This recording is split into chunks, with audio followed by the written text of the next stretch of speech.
Three.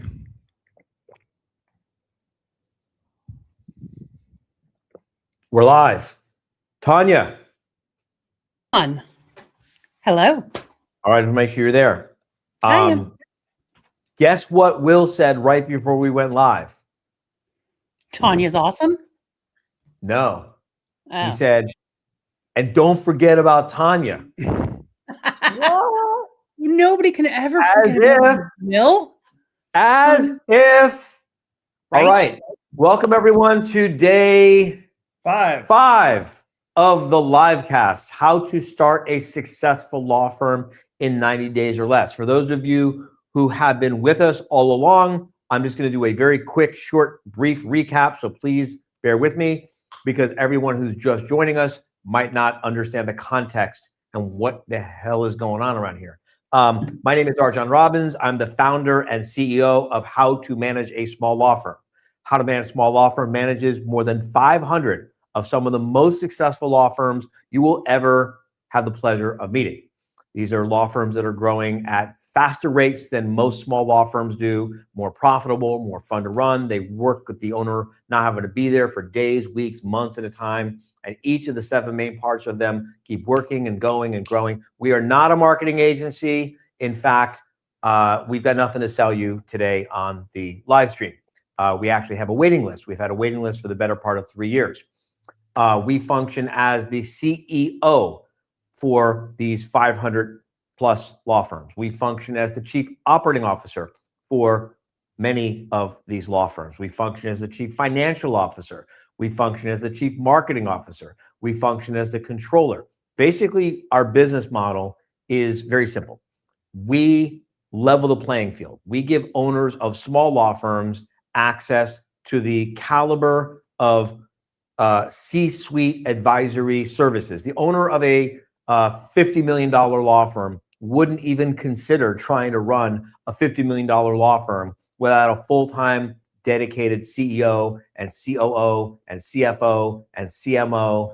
The owner of a $20 million law firm, a $10 million, they wouldn't even think of trying to run that law firm without surrounding themselves with the caliber of C-suite advisory services that our 500 law firm owners get access to on account of the fact that they're members of How to Manage a Small Law Firm. And How to Manage a Small Law Firm is a lot more than just the technical services. It is an amazing community of entrepreneurial law firm owners who are fun to be around. They're collaborative, they're cooperative, they're very, very intellectually generous. It's the most amazing thing in the world when you walk into your first live quarterly meeting or a workshop and you meet hundreds and hundreds and hundreds of these entrepreneur turned law firm owners, and you realize like, wow, these are my people. There's like a group of cool, fun, collaborative entrepreneurs who all happen to own law firms.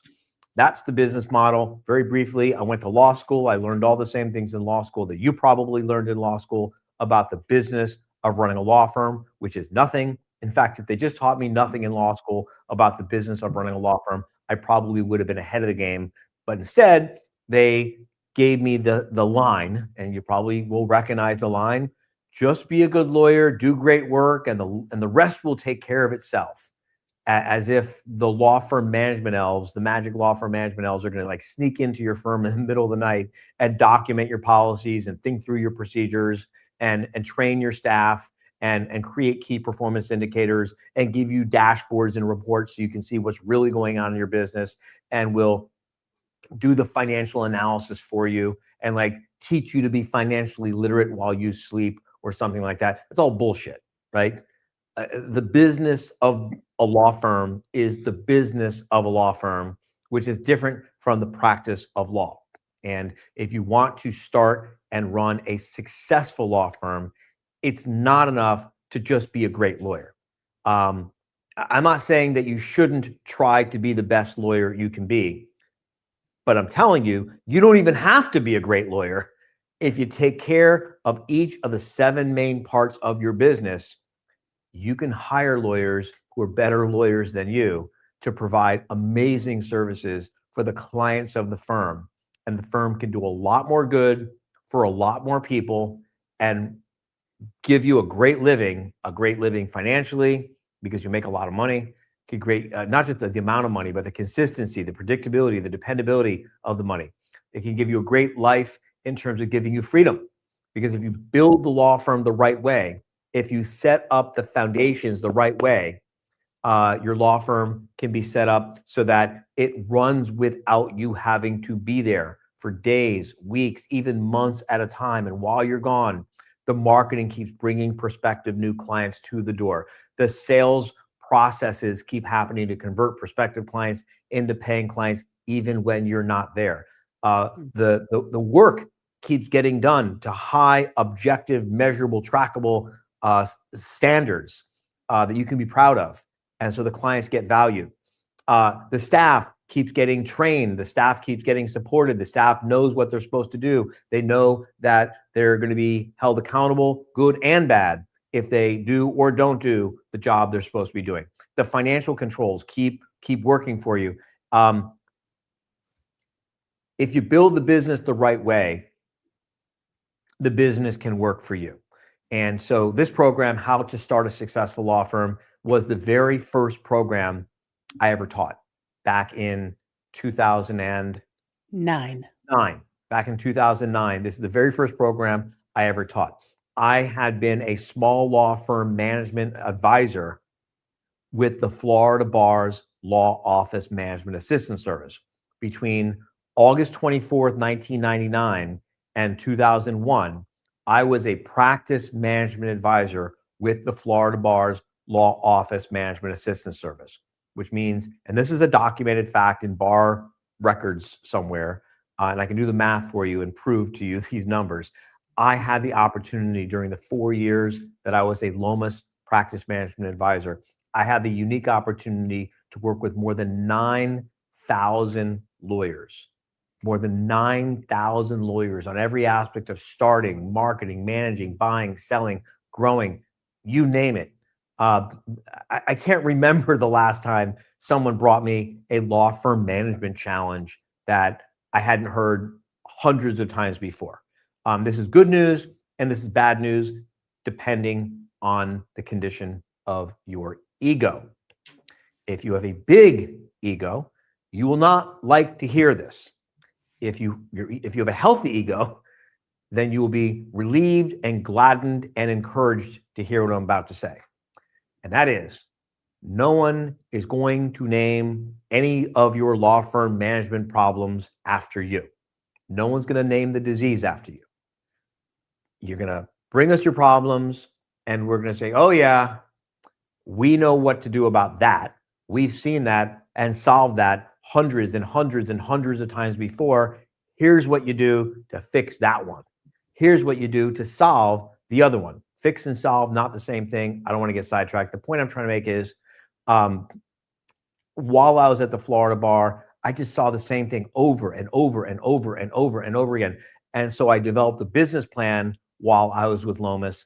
And the business plan was designed to level the playing field for small law firm owners by giving them the opportunity to add a CEO, a COO, a CFO, and a CMO. Excuse me. Actually, that's not really the way it was. Back then, the business plan was just CEO.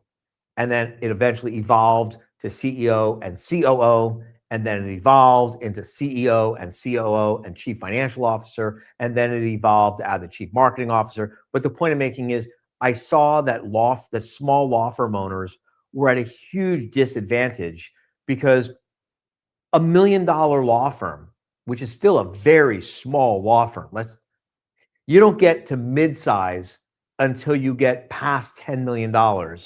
And then a $10 million law firm is still the teeniest, tiniest, scrawniest freshman new on campus, because a mid-sized law firm goes to $100 million, which, by the way, I spent 3 years working with mid-sized firms, 25, 50, $75 million in revenue.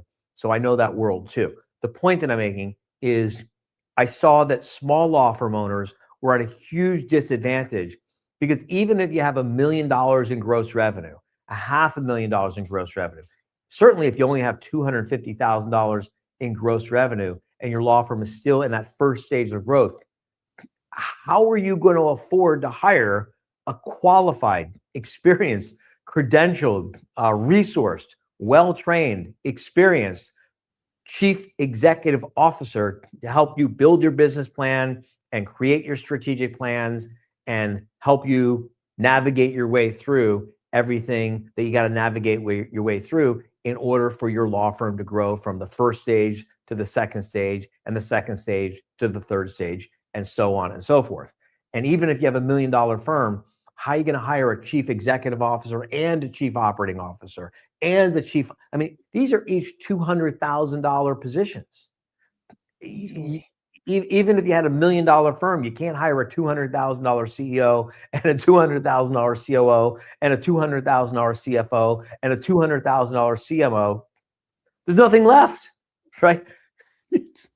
So that's why we created How to Manage Small Law Firm back in 1999 to create a timeshare, a fractional CXO, a fractional C-suite solution to give small law firm owners access to the kinds of resources that you need in order to run your law firm like a business and not just keep kind of like stumbling along, running it like a practice. And so this is why when lawyers start working with us and we install these positions in the firm, and when we give you access to this community of amazing entrepreneurs, two of whom you get to meet today, I mean, just magic starts to happen. You make more money, you have less stress, the cash flow happens more predictably, you work better hours, you get more control over your time, you have more fun, your clients are happier, your staff is happier, your family's a lot happier, and your bank account starts to swell. Lots of good things start to happen. Not because it's like magic, it's just business. You mix up the ingredients the right way, you manage the ingredients the right way, day after day, week after week, quarter after quarter. You just keep doing the work and it just works for you. Take care of the causes and the effects will take care of themselves. So I am on the clock today and I don't have a lot of time to bounce around. So we're going to take your questions later because one of our guests, one of our guests has a commitment she has to get to. And I think the other, I don't know if Morgan has commitments she needs to get to also, but Morgan's got a life too. So let me begin by introducing, are we ready to introduce them? Whatever you need to do, clickety-clack behind the screen, you can make it happen? Yep, she's there. All right. So Vanessa, do I call you, Madam Governor? Yes, you may call me Madam Governor. Do you go by Madam Governor or just Governor? Governor. Governor? I will respond to either. So feel free to, use whichever one fits you best. All right, I'm going to refer to you as Governor. Okay. All right. So would you just briefly introduce where is your firm today, financially, personally, professionally? Maybe we can explain to everyone what I'm joking about, calling you Governor, which I will. Or Madam Governor. And then I'm going to ask Morgan to introduce yourself too. And then we'll get to what we asked you to join us, which is what are some of the things you just wish someone had told you before you started your own law firm? But before we get to the question, what do you wish someone had told you before you started your own law firm? Vanessa, if you would first, please, just where is your firm today? Financially, personally, professionally. So I'm Vanessa Vasquez and my firm is the Vasquez-Zara Law Group and I am in Miami, Florida. We are a family and divorce law firm only. And at this point in time, we just hired our 10th associate. We just brought on a mentoring attorney who is going to be the person who is going to mentor the associates so that I can be governor. But we are now a team of approximately 40. It feels like the number changes every day. So it's hard to keep track. And I've been practicing since 2003, but I've had the firm since approximately 2012.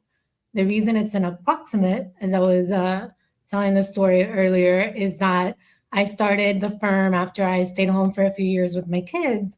And it was a little bit like a side hustle because I put them in school part time. And so I was practicing part time, but part time preschool hours, which was between 9 and 12.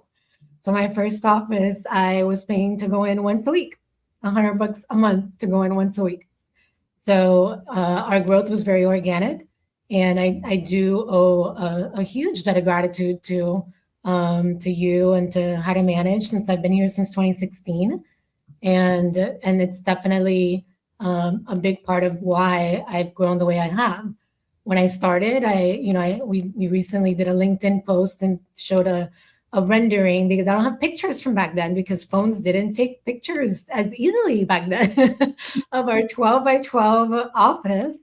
And now we have about 5,000 square feet, give or take, in our Dayland office.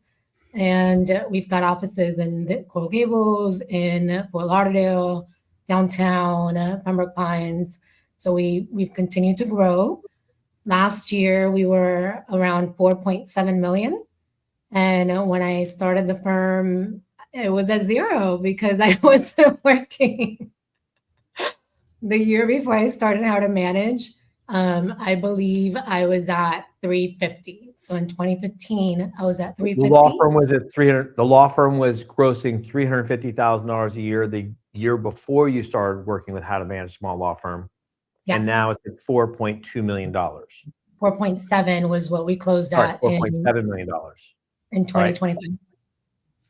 And let's talk about like home life, right? Sure. What was life like back then? And remind me what year we started working together. You mentioned it, but I just 2016. 2016. So 2016. Exactly. Now at the April LQM will be my 10th anniversary, because I joined in April of 2016. 10 years with How to Manage. So right when my son was born. Yes, I remember Allie pregnant. Yeah, that's right. And so how old were your kids back then when we started working together? Just like, what was life like? The good, the bad, the stress, the anxiety, the fear, the pressure, all of that. I want everyone in the audience to understand that you are a real person. You're a mom, you're a wife, you're a friend, you've got hobbies, you've got parents. You're not just like this maniac workaholic. You actually have a lot of freedom in your life because of the business you built. But I want to go back to the beginning. What was it like before? Sure. So my boys are 17 and 20 now. So 10 years ago, they were 7 and 10. And the reason I started the firm is because I put them in school and I needed to pay for school. I always wanted them to be in a private Christian school. And so once I put them in a private Christian school, I needed to now start making the money to start paying for that private Christian school. So, we've been able to, to upgrade that. They've changed as they've continued to grow to a few different schools. My little one is now graduating high school.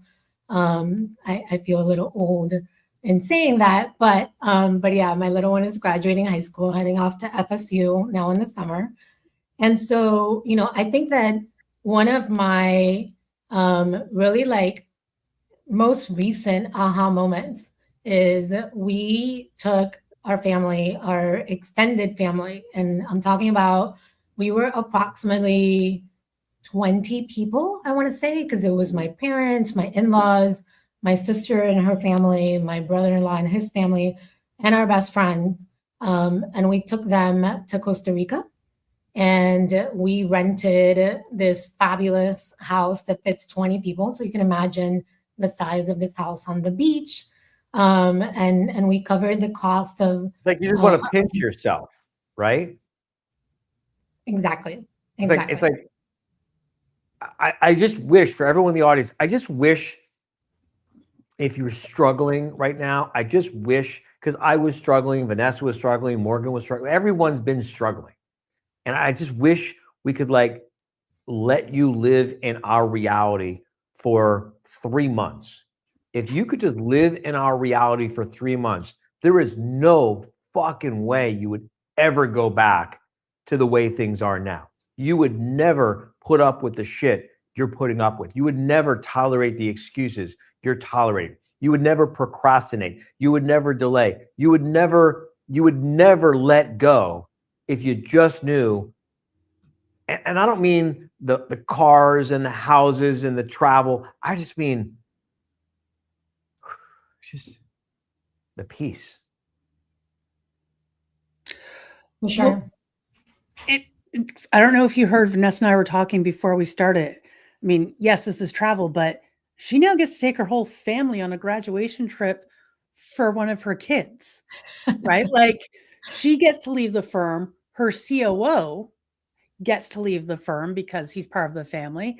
The kids, like that kind of freedom and the ability to invest with your family in that way.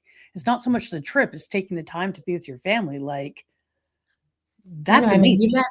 We were in Costa Rica for, we had booked it for a week and our family was there for about 5 days. And then when we were wrapping up, Julian and I, my husband and I were like, I think we need a vacation from the vacation.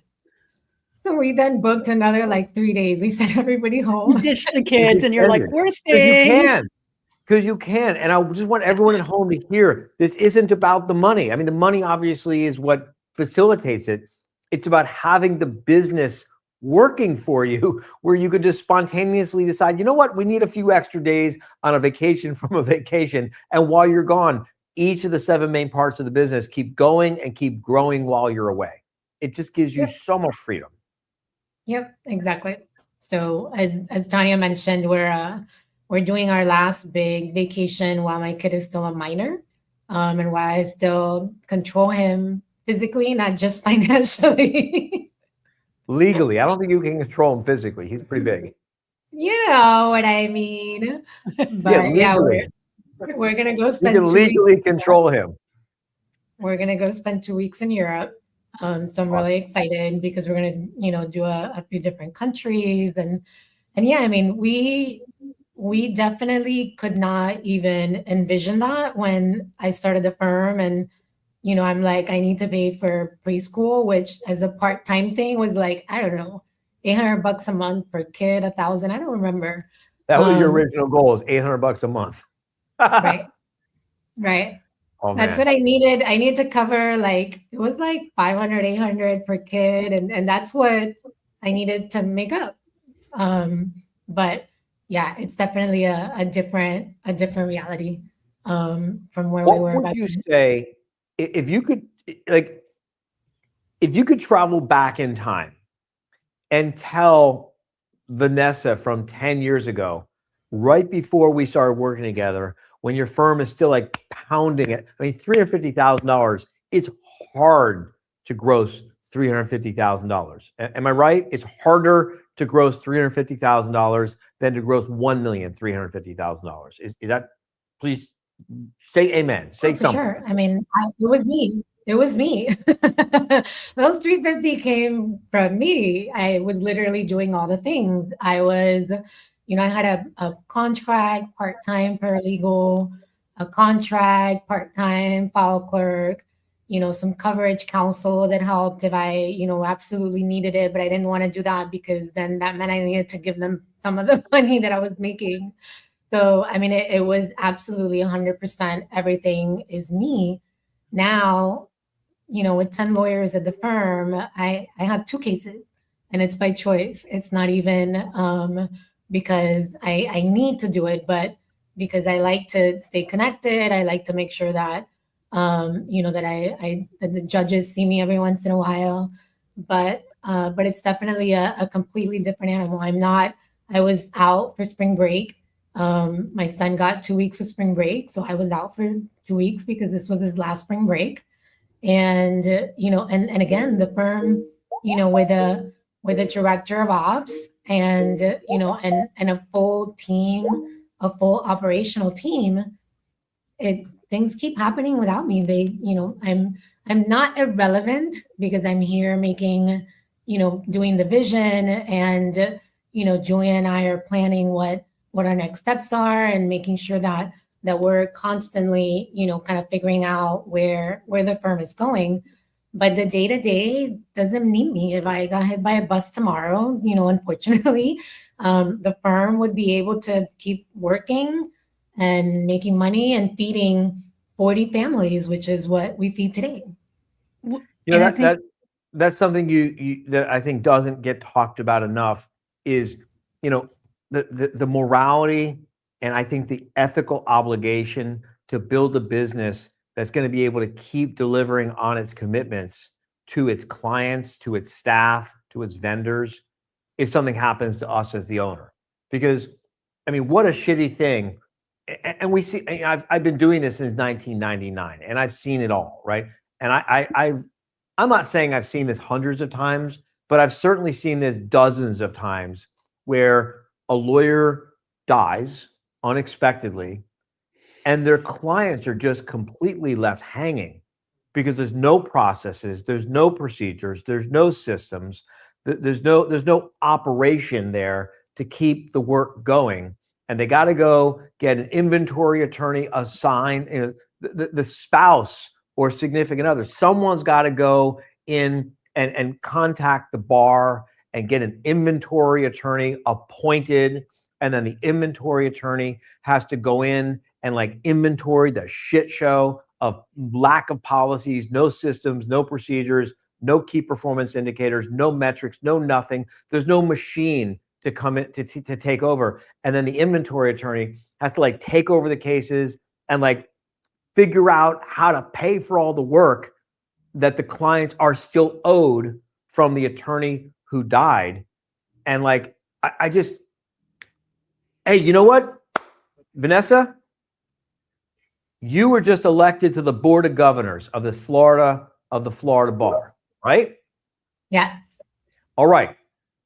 I want to talk to you, not here, not now, but I want to talk to you. I believe there should be a bar rule that makes it an ethical obligation, a professional obligation, that if you're going to take on cases from clients, I believe you ought to be able to demonstrate to the bar or to someone that you have a viable business that will actually be able to still be in business all the way through the final resolution of the case or matter. I think we have an ethical obligation to run a profitable law firm. I think we owe that to our clients. I think we owe that to our profession. I'm going to talk to you later about how I can convince you to maybe introduce a bill or something. I don't know how it works. I'm a member of the Florida bar, but I don't know how any of that stuff works. I'm making a list of all the things that, I mean, I did tell people when I was running, I said, let me know what your needs are. I heard from an 80-year lawyer, a lawyer in his 80s, who asked me about once you've been practicing over 50 years that we should stop charging dues. Because if you're practicing in your 80s, you're probably doing it because you need the money and therefore you should stop paying dues. So I've got a list. So sad. That's like, what's that song? That song about don't bring me down? Don't let me down? No, don't bring me down. Someone's going to find this song, Don't Bring Me Down. Like probably 20. I'm Googling. Don't bring me down. Morgan, do you know it? Morgan's nodding. All right. Bring her up. So yes, Morgan. I've got a list of things that people are asking. Morgan, Yes. I'm going to find this song and ask you, while I'm looking for this song. Is it Electric Light Orchestra? It's Electric Light Orchestra. Yeah. Electric Light Orchestra, Don't Bring Me Down. Don't Bring Me Down. Electric Light Orchestra. Come on, y'all know this song. Why is Amazon paying me $600? Sorry, there's ads during it. All right, y'all know the song, Don't Bring Me Down. Yeah, so I had to get brought down by the vision of someone who's been practicing law their whole fucking life and they can't make bar dues. How much are bar dues? I don't even know. I just brought back governor. Like $300. 300 or 400 in New York. Yeah, in Florida, Like it's for like real? 300 bucks. I think he asked for me real? also about getting. I have getting- access to a board of governor, and I can advocate for any improvements to our profession. And like the big thing is, I've been practicing law for 50 years, and $300 a year in bar dues like makes a difference to me. I mean, all right, listen, Morgan, Yes. how are you? I'm good. I'm good. How's your new car? My new car is fabulous. Thank you very much. You are welcome. Yes. So what do you do? Give us some of tell us about your firm. What does the firm do? Revenues, staff. Where's the firm today? Where was the firm when you started working with How to Manage a Small Law Firm? Just give everyone kind of the basics, because I want to make sure we have time to get to the questions of what are a few things, let's say 3 things that each of you wish someone had told you before you started your own law firm that could have made this whole thing better, faster, easier, less scary, less painful, less stressful, more enjoyable, more profitable. I got 2 more fingers, but I can't think of anything else. Better and better. There you go. So yes, I'm Morgan Bowers. I own Four Corners Legacy Law. We're located in Chatham, New York, which is a small county, city or town in a county in New York. We are a primarily estate planning law firm. So we help future dead people, get themselves organized so they don't leave a mess for their families. And when I started, let's see, so I've been working for the law firm from 2003. I started as a part-time associate for a sole practitioner doing primarily business law. In 2016, we became partners because she wanted to retire. And basically she said, you can take over the law firm or you can go out and get a job. And I didn't really want to go out and get a job. So I decided to buy the law firm from her. And I took that over in 2018. And I joined How to Manage in 2022. So when I started, obviously it was just me. I quickly realized I needed an assistant. But when I joined How to Manage, we were at about that year, I was at 334,000. I had just hired and fired. When you bought the firm, it was growth. When you bought the firm, it was also around 330,000 in revenue. So it had been high. So I was only part-time. And so the owner did litigate. She did a lot of things that I didn't do. So when I took it over with just what I was doing. I didn't take on a lot of what she was doing. So I was probably around, we had been at a lot higher. But because of some big litigation she had, that all settled right before she retired. So I brought it from about 100 up to the 334. All right. So let me ask you this. When you bought the firm, and this is actually a really interesting opportunity for everyone who's paying attention.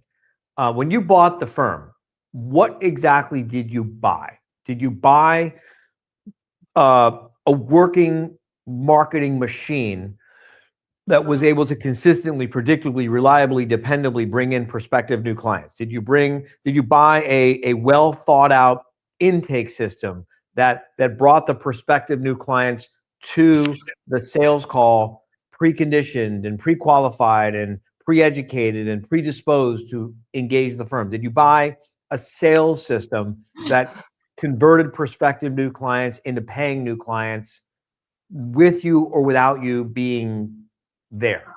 Did you buy operating systems, operating procedures, checklists, templates? Did you buy any kind of job descriptions, any kind of existing going concern staff value? Did you buy financial controls? What exactly did you buy?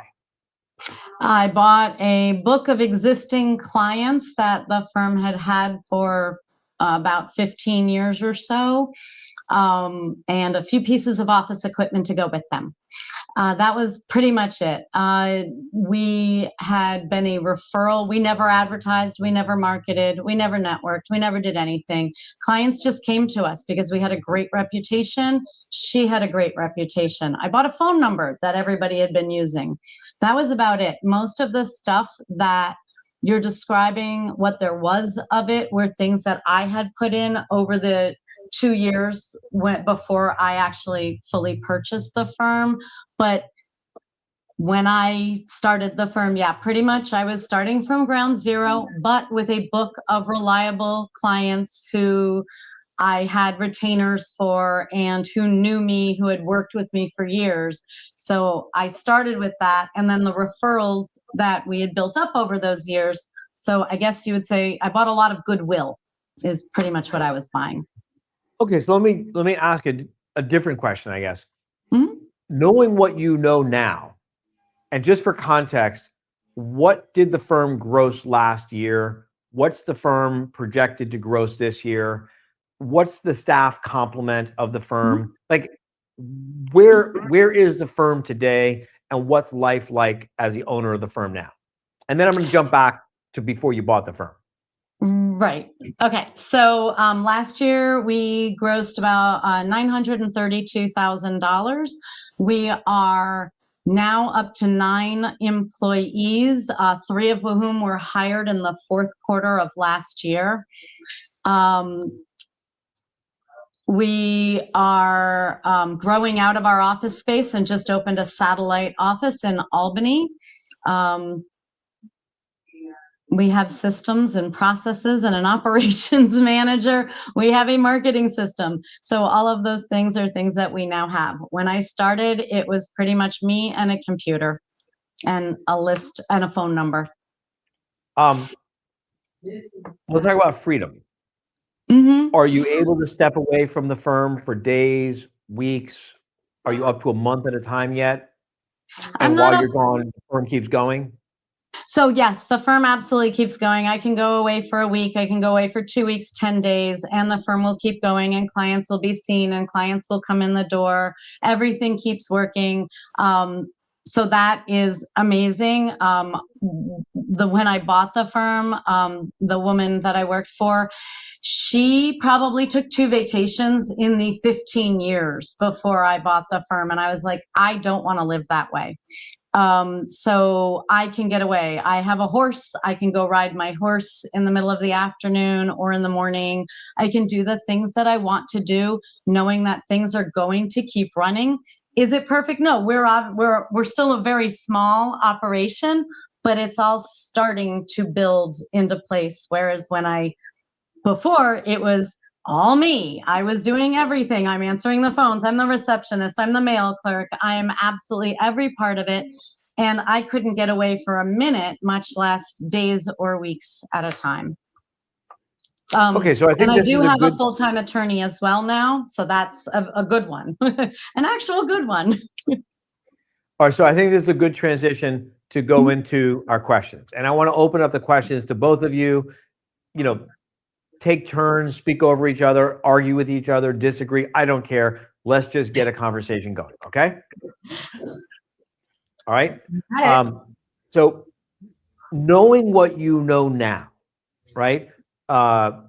Vanessa with a almost $3 million firm, Morgan with a firm that's certainly going to do well over $1 million this year in gross revenue. Both of you with the freedom to be away from the firm for days, weeks, in Vanessa's case, already months. And while you're gone, each of the 7 main parts of the firm keeps going and keeps growing and keeps going and keeps growing, so that your clients don't have to worry about their case getting derailed or dropped altogether if something, God forbid, were to happen to either of you. Your staff doesn't have to worry about what's going to happen to their job if you get sick, if your kid gets sick, if life just happens to you. Knowing what you know now, what do you wish someone had told you before, Vanessa, before you started your firm, and Morgan, before you bought your firm? So definitely, I think that, the piece of advice that I wish I would have gotten and that I talk about a lot, I feel like more often now, is hiring. You really cannot possibly grow without hiring, because when you do all the things, and that was the thing that most resonated with me when I did my discovery day. I'm like, what was it called back then? You know, It's called a Discovery Day. the discovery day, you know, where The diagnostic, we did the diagnostic, which led to the Discovery Day. So I remember the speaker that was there. I don't even remember which specific speaker. But you know, when they were talking about, if you're doing the paralegal work, you're paying yourself $20 an hour. When you're doing the bookkeeping work, you're paying yourself $15 an hour. When you're doing that, really, really resonated with me then. And I wish I would have understood that better. Like, I got it when you guys told it to me, but I didn't get it. And I wish I would have known that when I started the firm. And I wish I would have really, really, you know, like taken that to heart. I definitely, you know, got better when I joined HTM, but it's something that, you know, you really, lawyers are so risk averse that we hate to hire. We hate the ego trip of, what if I have to fire them? And I don't have $100,000 to pay a lawyer, and I don't have this and I don't have that. And, you know, and HTM really helped me to understand so much better. You don't need 100,000, you need the next paycheck and the next paycheck after that. And, you know, and I wish I would have really like taken that much more to heart, much faster than I did, because I love to tell people now the magic number of associates is 4. Thank you. Your size. But so 4 or Vanessa, 5 is definitely the magic number. And I have a reason for this. And I've experienced it. I had 4 and then 1 left and we were down to 3, and I was like, okay, we could do this. And you know, we redistributed her work. Then the second one left. Like, oh crap. Okay, no, now that means I'm doing the person who's left's work. And we went back to 4. And ever since then, we've never, you know, we've never been less than 4. Now we're at 10. But the reality is that any less than that, and you as owner are back in production, you're back in having to be part of so many decisions, you're back into so much that now I tell everybody that the magic number is 4. Okay, but You know what the most Vanessa, dangerous? I love that. You know what, no, hold on a second. Vanessa, can I take you back a second, a step back? Because I Of remember course. you from pretty early on. So before someone's in the position to have 4 associates, when somebody's even earlier on, right? Like, I am just starting, like you woke up, you're like, I got some kids. Morgan, you're like, I'm starting like today. What do you really wish you knew? Because me saying hire 4, so if I met you right now, I'm like, hey, Vanessa, hey, Morgan, starting your own firm? Cool. Hire 4 associates today. You'd both tell me to jump off a bridge, and it wouldn't be the right choice for you in that moment. So when you just started your firm, what did you wish you knew, and what did you need to do? Like, what resource, what tool would have just made it just a little bit easier than doing it, like, than trying to figure it out? So think back to, like, you guys are like pulling out the money. You got like a kid on your hip still, Vanessa. Morgan, you're like, I don't know. I got these 10 clients, and that. What would you have loved and needed in that moment to get started? So for me, it was that I didn't know everything. And this is why when I first joined HTM, it took about 2 years before I started getting any traction, because I was convinced I knew it all. I just needed someone to give me the forms and it would all work out just perfectly. I wanted someone to just hand me the map, but I had to get out of my own way. And it took almost 2 years for me to realize I don't know everything. And even when I start to know everything, I may know it for that level, but I don't know it for the next. So what I wish I had known sooner was how to have a community. It's why I joined HTM, having people. So for example, with Vanessa, hearing the number 4, but also seeing the other people going through the hirings and the firings and knowing, oh my God, when you're first executive assistant quits, your entire world is not going to crash and burn. You're actually going to find someone better next time.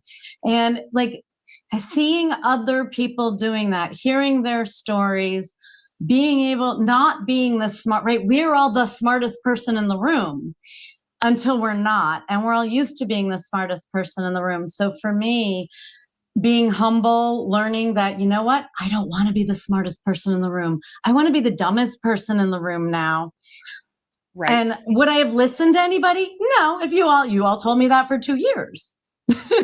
But that is what I needed to hear. That was what I probably needed to know more than anything else, to get out of my own way, to say, okay, try it, right? There was just so many rules that you think you have to follow that are confining you, and being exposed to a wide group of entrepreneurs doing dozens of wonderful different things.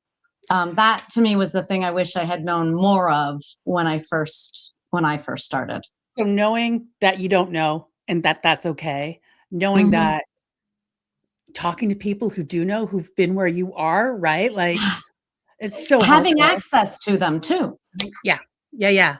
And knowing that there is no magic roadmap, right? I can't just hand you the policies and procedures. Like I've spoken to Well, there is a hundreds. magic roadmap, and it happens to be called a business plan, but it took Well, me yes. 3 years to figure out how to actually turn that into something I could use to propel my business forward. I had one, but you got to learn how to actually use it. And And right that would have been nice to know too. right one that's in English, right? What are your goals? How are we gonna get there? It took you that long to do it, just so you know, Morgan. Members who don't do their business plans are the reason I now have to get my hair colored. Just saying. Vanessa, because I was your CEO, what do you wish you remembered? Like right back at that beginning Okay, when you can were, I stop for 1 second here? of course. This is very important for everyone at home who's thinking about starting a law firm, that we're clear with our terminology. Tanya, you were the CEO of Vanessa's law firm. Yes, that is correct. Sorry. Very important for all of you thinking about starting a law firm that you make a distinction between you and your law firm. As soon as you start thinking of you and your law firm as being the same, you're setting yourself up for all kinds of pain that you don't need to be experiencing. Tanya was the chief executive officer assigned to Vanessa's law firm. Vanessa was the owner of the law firm. Tanya wasn't the CEO of Vanessa. I mean, there were moments that felt like it. Yeah. Like, Arjon, you're 1,000% right. They are very separate, and it is about the firm. Because if Vanessa wasn't there, then I would have been getting on the phone with someone else. Yeah, I mean, we all that's get a great sloppy distinction. with our language sometimes, myself included. Yep. But since we have an audience of, I don't know how many people are in the audience, but a lot. So we have an audience of people who are thinking about or serious, or maybe they just started their law firm, and the cement isn't quite dry yet. It's really important that we are a good example for them, and are clear with our language. 100%. Okay. So, Vanessa, when you were starting your firm, what are 3 of the things, right? You can't say 4 is a magic number because that wasn't going to solve it for you in that moment. What were 3 things that you truly, truly wish you knew at the beginning? Like when you were getting started, when you're like, Julian, I'm doing this. What 3 things do you wish you knew about starting a business that would have just made it a little easier, a little less? A lot easier, not just a little, a lot. Why are you asking her for a little when we can get a lot out of her? What are 3 things that you wish someone had come along and just told you, said, Vanessa, don't do this. Vanessa, be sure you do that. Vanessa, here's something you need to understand. What are 3 things you wish someone had got through to you? And Morgan, what are 3 things you wish someone had helped you understand when you were just about to start your law firm, or Morgan, right when you were about to buy the law firm, or even like in the first year before the cement got hard? So, I mean, I think that the fear of hiring would have helped me to be able to jump into all things law firm ownership a little bit faster. And not being so scared about being responsible for somebody else. So somebody walking me through some of what I learned when I joined HTM about hiring, I think would have given me a lot more comfort and a lot, I would have been able to grow faster. The next thing I would say is probably my environment. I definitely stuck around that 12 by 12 office too long. And, when you are in an environment that isn't conducive to your vision, that can really, I think that hampers you because you're thinking of yourself as, too small. And, when I moved into my second space, I did that with some other members, Alina Nunez and Brett Tremblay, and we got an office together. We were all in BNI together. And Julian walked into that office and he goes, "You don't think this is a little small?"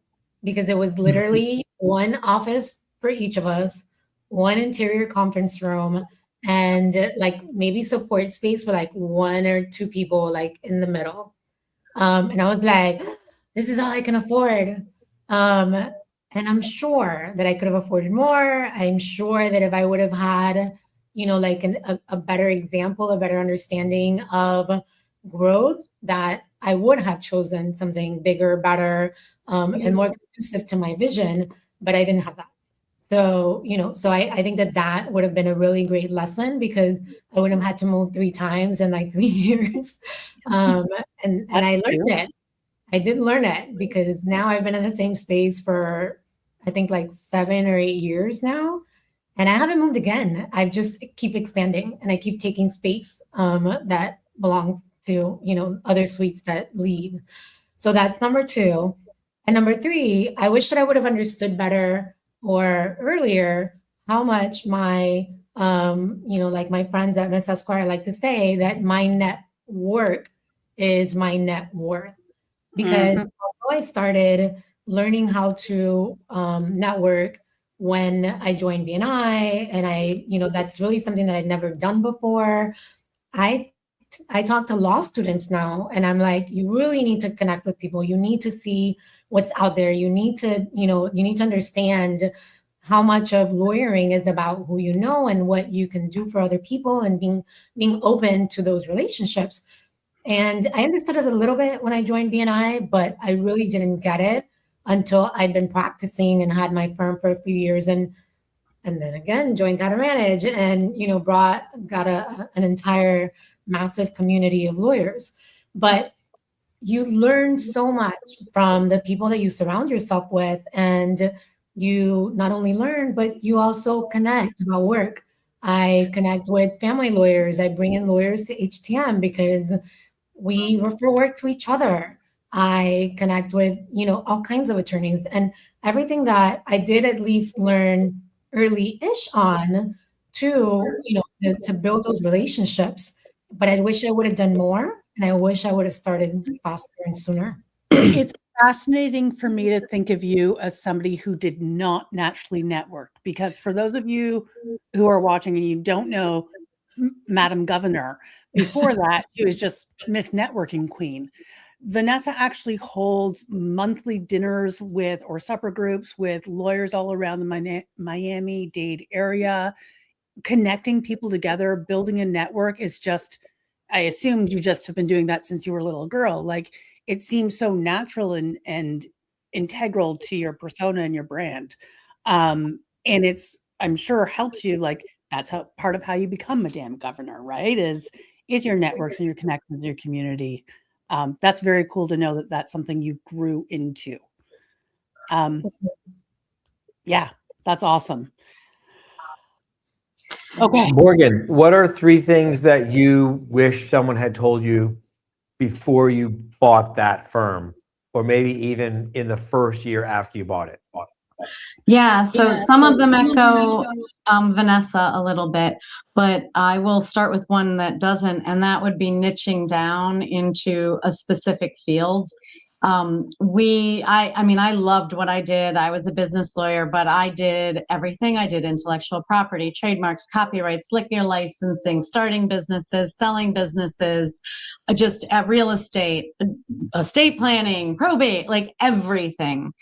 And that made it really, really difficult to try to do any scaling. I had mentioned I did try to hire once before I joined HTM. It didn't go well because I realized I couldn't train on all those things that had taken me 20 years to know. So that is something that I wish somebody had explained to me, that when you focus on something smaller, you're not necessarily giving up opportunity. You're making room to be much better recognized for something. Yeah. The next thing they would have needed to tell me, though, because when you do that and you change practice areas so drastically, we had, Arjan, you had asked me this earlier, I'd never marketed. We'd never marketed. Business just came in the door. The phone just rang. I never had to worry about it. Well, guess what? Hold on a second. I just got to say, when lawyers brag about how we don't have to do any marketing, we don't do any marketing, you got to understand, everyone. I want you to understand that to an experienced entrepreneur who owns a law firm, to the owner of a very successful law firm, that just sounds juvenile and ridiculous. Yes. Right? I was getting there. Lawyers who are running around bragging about, we don't have to do any marketing. We don't do any marketing. The business just comes to us. People with successful law firms are like, you're an idiot. Why wouldn't you do any marketing? Well, and that's exactly it. It was because we were always tiny and small, and my partner had done a ton of networking and had the relationships and everything else. Remember, I was part-time, so I didn't know any of these people. I didn't have these relationships. I am just learning how to start doing this, and I'm trying to do that. So to me, what I wish I had known was in that especially that first year when I wasn't that busy, focus more on building the referral relationships, the community relationships, spending the time doing all of that instead of, I don't know, doing the busy work. I don't even know what I was doing, working on my forms or whatever it was. Because once you start to get busy, you don't have as much time to spend on those relationships. Now you got to throw money at marketing people, right? Because you don't know how to market. So I wish I had known more so I could have controlled that better, started working on those relationships and that networking a lot sooner. Morgan, just one thing you just said, I love so much, because I hear this may surprise you. Lawyers sometimes are terrified of networking. I'm not sure what they do to you all in law school, but like there's this fear. And so often I hear firms that are starting out that are like just starting, they're like, I'm too busy to network. And I'm like, what's your gross revenue? $50,000. Well, then you ain't too busy to go out networking, because you don't have that much legal work. And you just said it so perfectly. Like, you wish you knew early on, right, to actually invest the time, not spend, not waste, invest the time into starting to build some of those relationships. Because I mean, networking, referral sources, professional past clients. It's also about hiring. Yes, but it's also about being able to hire. So because I didn't have the reputation, right? Nobody knows who I am. They don't know my firm. It's harder to get quality people. So because people don't know who you are and whether they can trust you, whether your firm's going to still be around, whether they want to work with you. So building all of that up, it's not just about bringing in the business, but as you grow, it's also about getting that quality of hiring coming in. So that would be another thing. And it goes again back to hiring, like Vanessa had said, knowing that it's not a cost, it is an investment. It is buying your freedom. When you hire these people to do things, it is multiplying your value and your time. And guess what? You're going to mess up. You're not going to do it right. And life's not going to end. You're going to go get another one and you're going to get another one. And it does get easier. The first person you have to fire, it's just awful. And it's not that it gets easier over time, but you get better at it. You get better at the whole thing. But Hey, having Morgan, can I just jump in here? Because I want everyone to understand what we mean when we say you get better at it. Because I don't want them to think you get better at it as in you become cold-hearted. And I don't want to say it's like you get better at it because there's some technique to it. What we mean by you get better at it is you build better data. You build better key performance indicators. You build better metrics into your business so that you can make sure you're making the decision, an objective decision based on data, an objective decision based on key performance indicators, an objective decision based on clearly stated policies and procedures with complete confidence that you took the person through a proper onboarding process, with complete confidence that you gave the person all the training that a reasonable person could ever need to do the job the way the job needs to be done. And so when the data and the metrics and the key performance indicators and everything is just, it's like you've got so much evidence that you don't have to second guess yourself. You don't have to doubt yourself. You don't have to procrastinate. You'll still feel bad because, it's a human being that you're giving, bad news to, but you just have so much evidence that you're making the right decision for your family, you're making the right decision for your clients, you're making the right decision for the rest of the staff, and then it's not just like this, and sometimes even for them. Vanessa, bless you. Yeah, 100%. And that is what I meant. Yes, exactly. We know that we've given them the support. We've had it becomes about the processes and the procedures. And if you have those in place, you don't have to blame the person. Like, is it the process? Is it the procedure? Have we trained it properly? Have we onboarded? Did we hire the right person? And so it becomes something that it should never be a surprise, right? It's not just like out of the blue, you're like, you're fired, right? We've got, when I say better, I mean, we have a better way to, like you said, measure all of this so that it's not a surprise. And it's never easy from a human perspective, but most of the time now we've given them a level of support that, we're like, maybe we can help you move on to something that you're going to find a better fit for and you're going to be happier at. So yeah, and when you've got these systems in place to objectively measure someone's performance, and when you've got these systems in place to really set them up for success with proper training, because you've got the systems and the procedures in place, when the time comes to let them go, it's disappointing to have to give someone bad news. It's not positive news for them, but it doesn't rip your guts out because you're not second guessing yourself. And when you've got this in place, it gives you more confidence when it comes to hiring the person, because you know that you're not going to be tortured if you have to let them go. Clarissa, I haven't introduced you yet, but could I just get, I know you're jumping up and down to say something about this. Would you please? Clarissa, just in case you didn't know, Clarissa is one of the chief operating officers who, when I talk about how we provide CEO and COO and CFO services for all of our 500 law firms that we run, Clarissa was one of our chief operating officers who helped to create the internal processes and procedures and systems for a bunch of our members.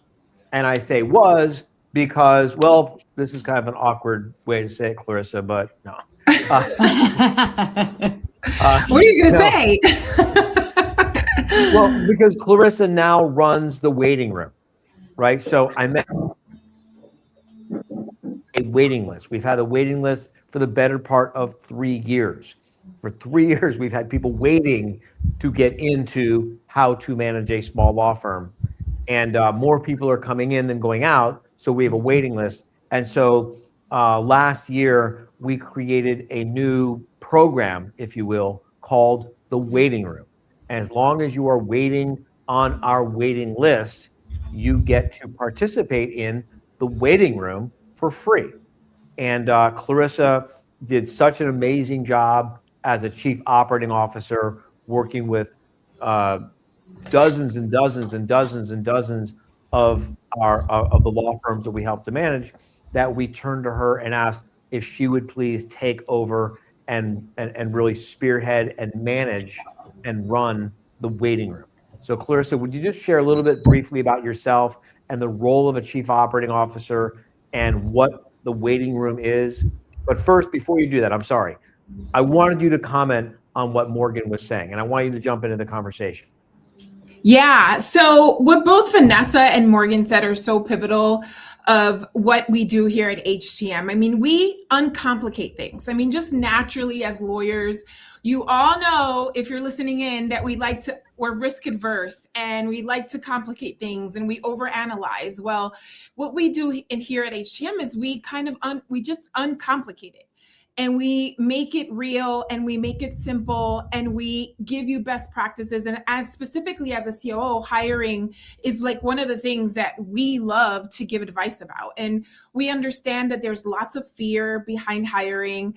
And we understand that it can be kind of like something very intimidating, specifically if you're starting out, but like a muscle, we help you build it. And that is, and you, Arjan, you hit it on the nail. I mean, we help you build the best postings and the best way to attract those specific employees. Then we help you build out your job description and KPIs that are easily measurable so you can have and set great expectations for your employees.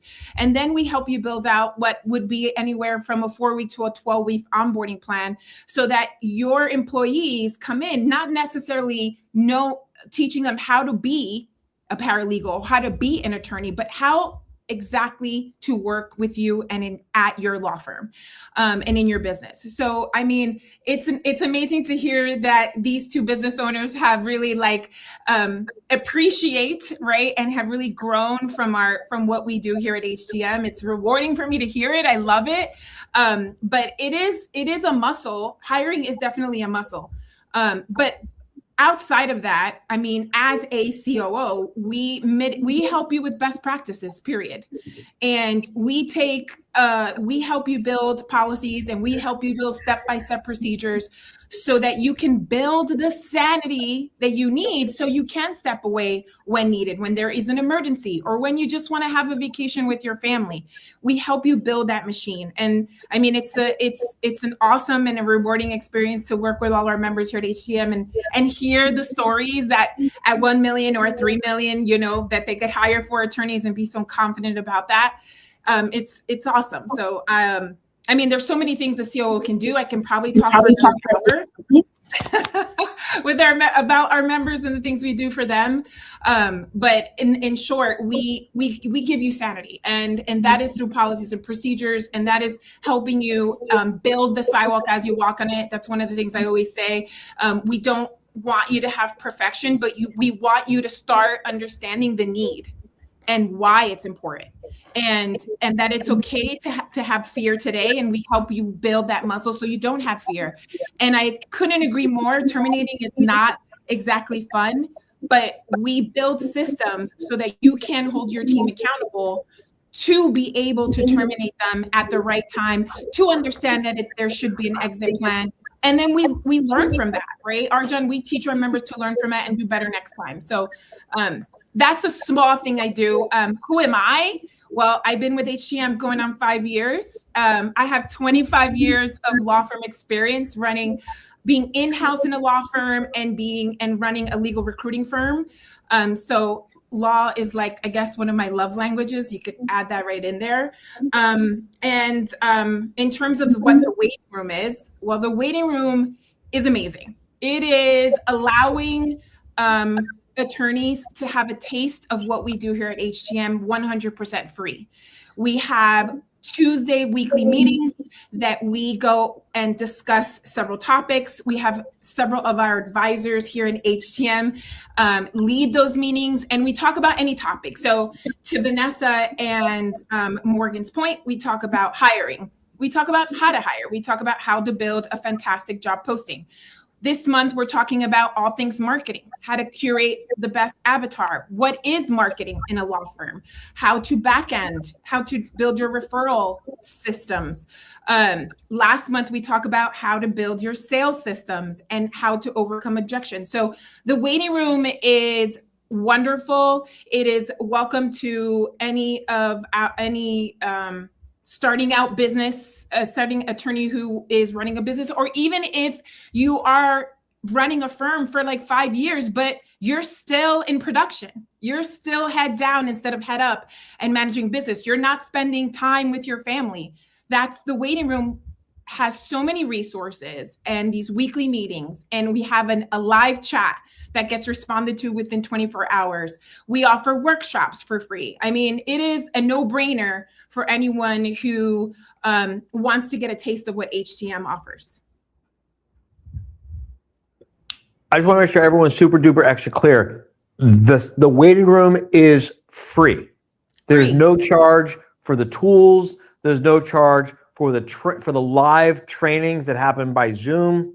There's no charge for the live Q&A calls. There's no charge for the recordings. There's no charge for the templates. There's no charge for any of the other resources.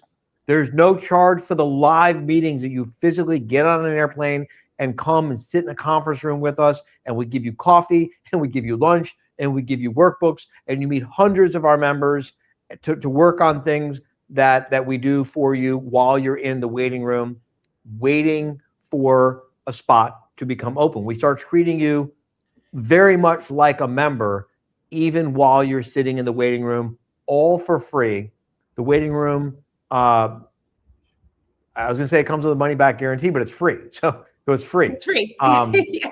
But I wanted you to circle back. I'm sorry, I got us sidetracked to talk about Morgan's point about the policies and the procedures and how they set us up to do a better job of hiring and training and managing employees, and give us more confidence to know that we're making the right, objective, fair, humane decision when the time comes that we got to let them go.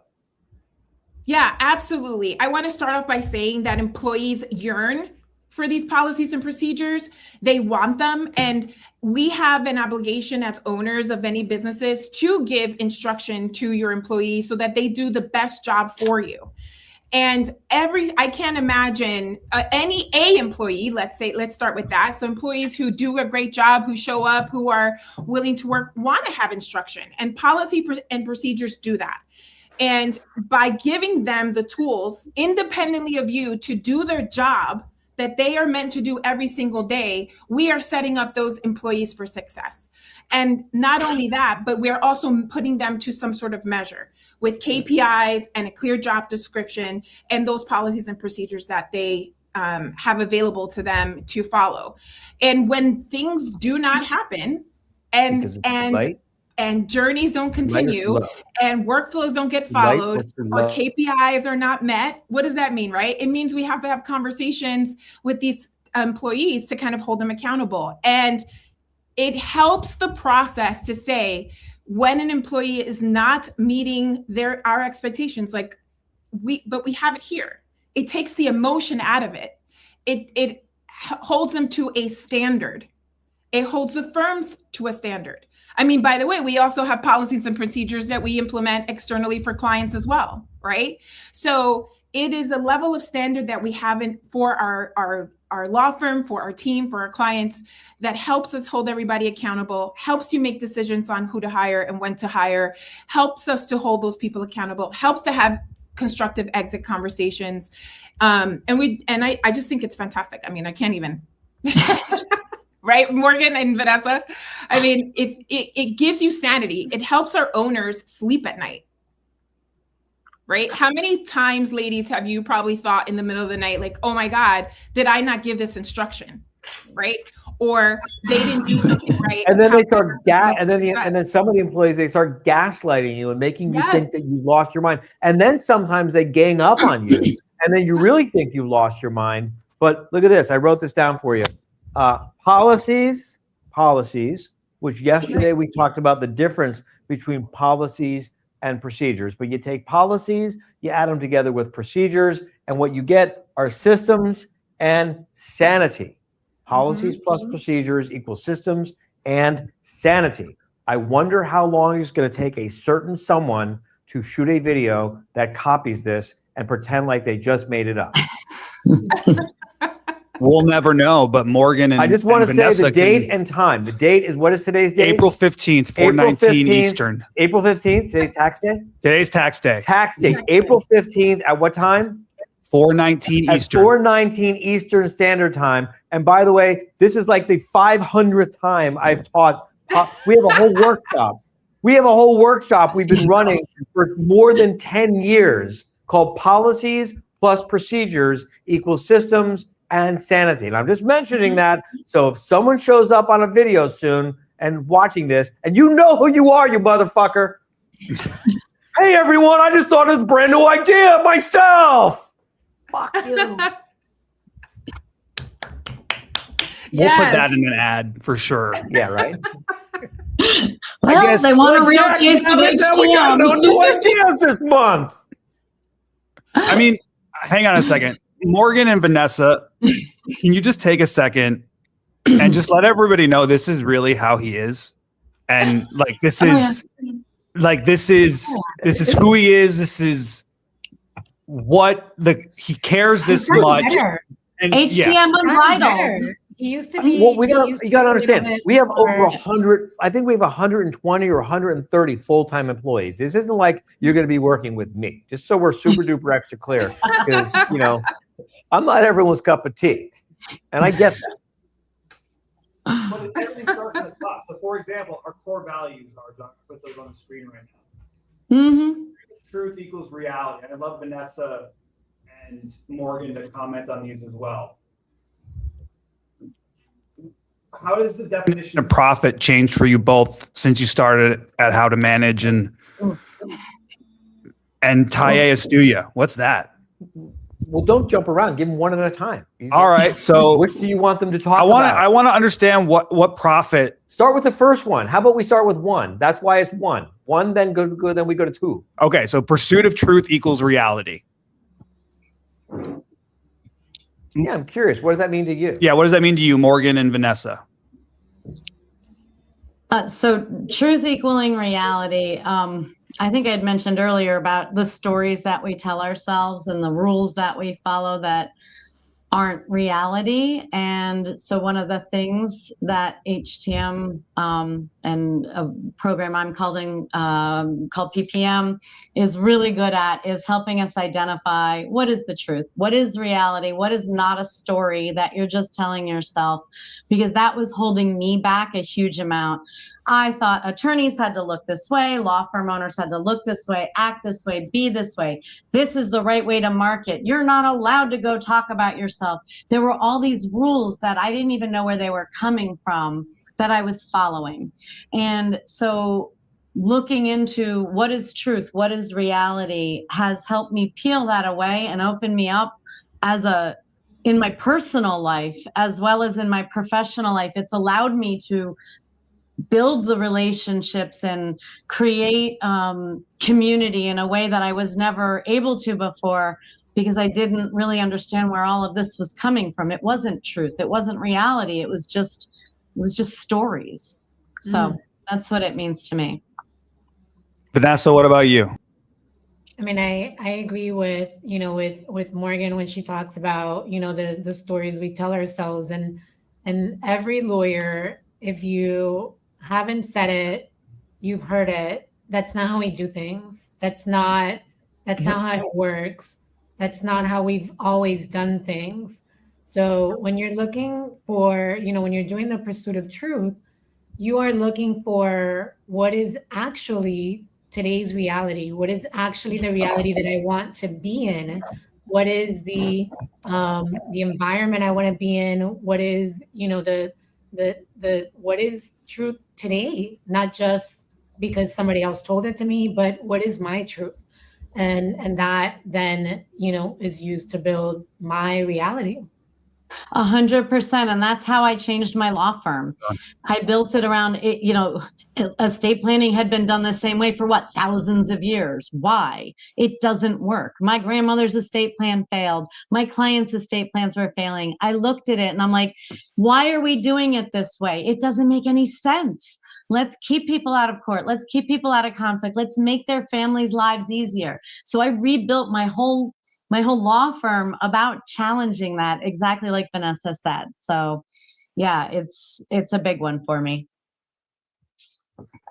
Arjan, when you came up with these core values, what did it mean to you? All right. So first of all, I didn't come up with these core values. Excuse me. I'm sorry. These are my core values. Yes. Right. These are my core values. And I use this business this business is my expression of how I think the world should be. Your law firm, when you build your law firm, it's important to build your law firm as a way of expressing your vision, whatever that vision is. And so it's important to make sure you're clear on what your core values are. Otherwise, what's going to happen is you're going to go to a seminar and someone's going to be telling you blah, blah, blah, blah, blah, and you'll start going that way. And then you'll read a book and someone will say something different and you'll go that way. And then you'll go to a meeting and you'll meet someone who's got a very successful law firm, or at least they pretend to have a successful law firm, and you'll try to emulate them. And you'll be going all over the place.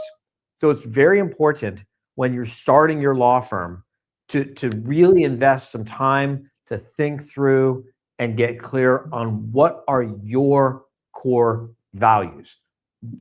These should be the same core values as if you had a law firm. They're your same core values if your business was, you ran a bowling alley. They're the same core values if you're working for someone else doing, mowing lawns. It doesn't matter what you're doing for a living. It doesn't matter what business you're in. These are your core values as a human being. And then you express those core values through your policies, through your procedures, through the choices you make about how you run your business, the choices you make about who you choose to do business with. The core, it's critical. So I just, Justin, when you say came up with them, it makes it seem as I went to a fucking consultant or a focus group or something. I went deep into my soul, and it took me a long time to dredge this up out of myself. And it took me a long time to find the confidence to share these, and be open about them, right? And talk about them, because, some of these core values, they've caused me to suffer a lot of abuse from a lot of judgmental assholes in my life. So the first core value is truth. Truth is reality.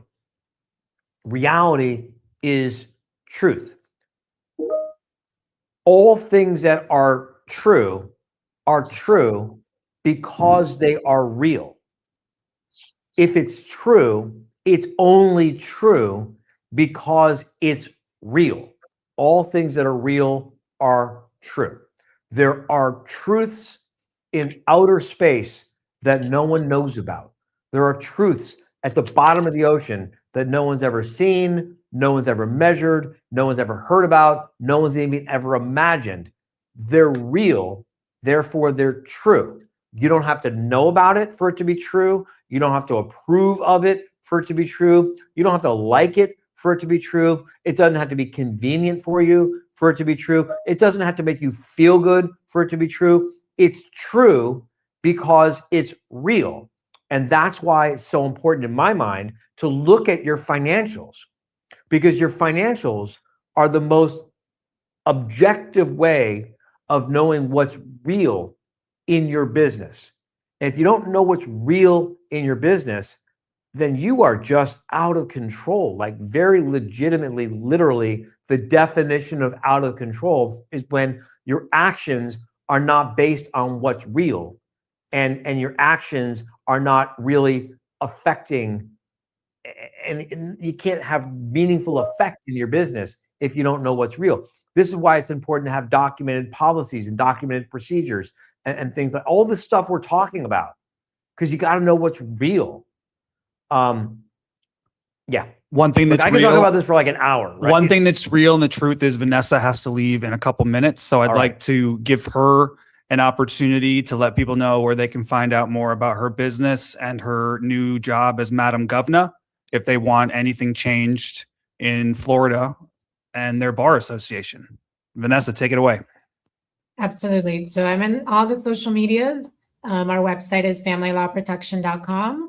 And I'm on Facebook, which is sadly where I live because I feel like I'm a little bit old. And Instagram and TikTok. And I am really trying to build a lot more communication on LinkedIn. So I'm putting a lot more of my stories, including my origin story, in LinkedIn. So I would encourage anybody that wants to learn more to reach out there. But I'm always available. I love, and HTMers know this, I love talking about this topic. I love talking about, law firm and building law firms and giving my unnecessary and unrequited sometimes advice. So if you are considering HTM and you're in Miami, please reach out. I'd love to have coffee and talk to you about my experience. And you can reach out by email, vanessa@familylawprotection.com. Thank you so much, Vanessa. Thanks for taking the time. Thank you, Madam Governor. We will see you soon. Morgan, are you going to be able to stick around with us for a little while longer? Yes, I can stay for a few more minutes. All right. Well, let's talk about the second one. What does the second core value mean to you? Stand for profit. What's profit mean to you now versus when you started? Yeah, so that's a big one, because profit used to just be the getting money for my time. And one of the biggest entrepreneurial shifts is learning that you're not exchanging your hours, right, for money. But profit is a whole lot more than that for me, because now it is also about how many people I'm helping, how much time I have to do the things that I like to do, right? So it's not just money, it's time, it's influence and, growth, the personal growth as well.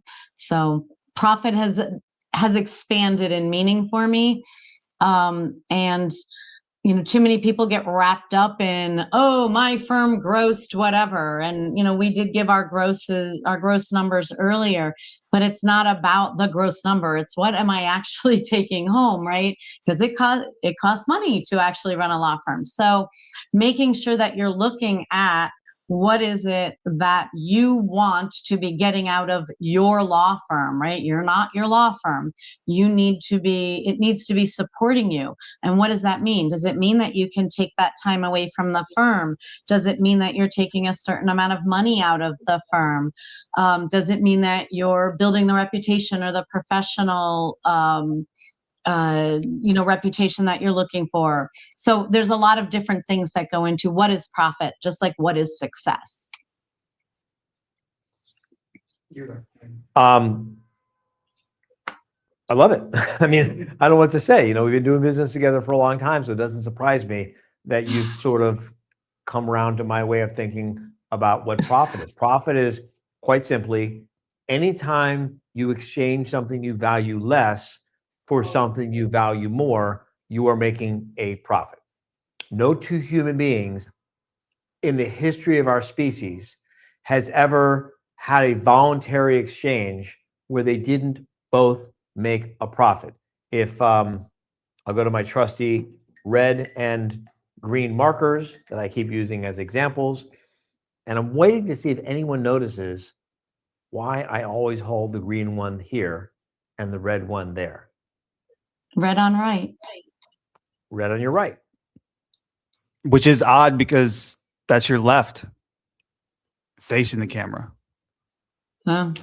It's red on your, okay, those are markers. When you're when you're piloting a boat or piloting an airplane, the red light is always on the left. Okay. The green light is always on the right. on the starboard side, port side, Mm. and then the white light is like up here, right? Yes. The white light is up here, green here. So this way, when it's the middle of the night and you got a red light and a green light heading right at you, you know you're about to have a collision, right? If you see this and you only see a green, you know that the boat is heading that way. Or red, you know it's heading that way. Anyway, that's why I always do green and red. Anyway, because I'm heading at you, right? If I did this, then that would be weird. I'd be like going away from you, heading at you. All right. Good to know. My point is, if one person values the green marker more than they value the red marker, and they say, hey, if blah, blah, blah, blah, blah, I'll give you my red marker if you give me your green marker. I'll give you my red marker if you give me your green marker. Well, the person with the green marker values the red marker more and they make a trade, they've both profited because they both got something more. They both got something that they value more than what they gave up. This, by the way, is the foundational, most basic. If you don't understand this concept, you will be at a severe disadvantage in all things marketing and all things sales. If you don't understand this concept, is foundational to all effective marketing, and it's foundational to all things that are effective when it comes to converting prospective clients into paying clients, where the client is happy and you're happy. I would encourage all of you, the next time you're interviewing a marketing vendor, to say, what's your definition of profit? And if they only talk about money, if they only talk about dollars, understand that your marketing vendor, I mean, they might know how to operate a ClickFunnels campaign. They might know how to operate a PPC campaign. They might know how to design a pretty website or something like that, but they're not treating marketing as a philosophy. And, if you want to do business with someone who doesn't really treat their profession from a philosophical, foundational standpoint, Morgan, choice. Speaking of philosophies, had you ever heard of a magic statement before you joined HTM? I had, but yeah, I'd listened to a lot of podcasts on starting a business when I was going to start a business. But nobody had ever made me do it. So, and it is definitely a big thing at HTM. Why is it so important? And why is it such a big thing at HTM? So that we can start those marketing conversations, right? Your magic statement is supposed to be something that describes enough about what you do that it leaves the person you're speaking to curious to open up a dialogue and ask some more.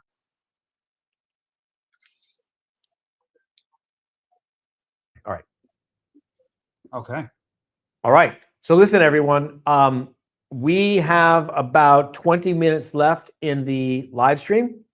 And some of you have taken a bathroom break during this time. The people who are behind the camera here in the studio have taken their bathroom breaks during this time. I have not taken a bathroom break in the last hour and 40 minutes. And so we're going to end this thing on time. Marketing. Justin, read from the landing page what everyone came here expecting to learn about today, so I make sure I deliver on everything, and then we're going to get to it. We'll do a little Q&A at the end, so bring your questions, and then we're going to wrap up. Yeah, it's basically on the landing page, it says figure out and understand the ways that any introvert or extrovert can get new clients for their law firm. Okay, let me say this. Introverts are much better at marketing than extroverts. So if you are sitting at home thinking, I'd really like to start a law firm and I would sure like for it to be successful, but poor me. I'm not an extrovert. I'm an introvert. Introverts are much, much better at marketing. Why? Because effective marketing isn't about broadcasting. Effective marketing isn't about telling and saying and broadcasting and glad handling and being all chummy with people. Effective marketing begins by listening. It begins by asking what people want, asking what people think, asking how people feel, asking what people are doing, which, by the way, is a good time now for me to mention that we have a survey that we created because we're getting a lot of interest and a lot of questions about whether we will bring back the how to start a successful law firm in 90 days or less, very interactive live workshop. And I would like to bring it back. It's been almost 10 years since we've run it, or 7 years since we've run it. 7 years, 2019 was the last year we ran it. 2018 was the last year we ran it. So 19, 20, 21, 22, 23, 24, 25, 26. Yeah, it's been 5, 6, 7, 8 years since the last time we ran it. And I would like to bring the program back. But you know what?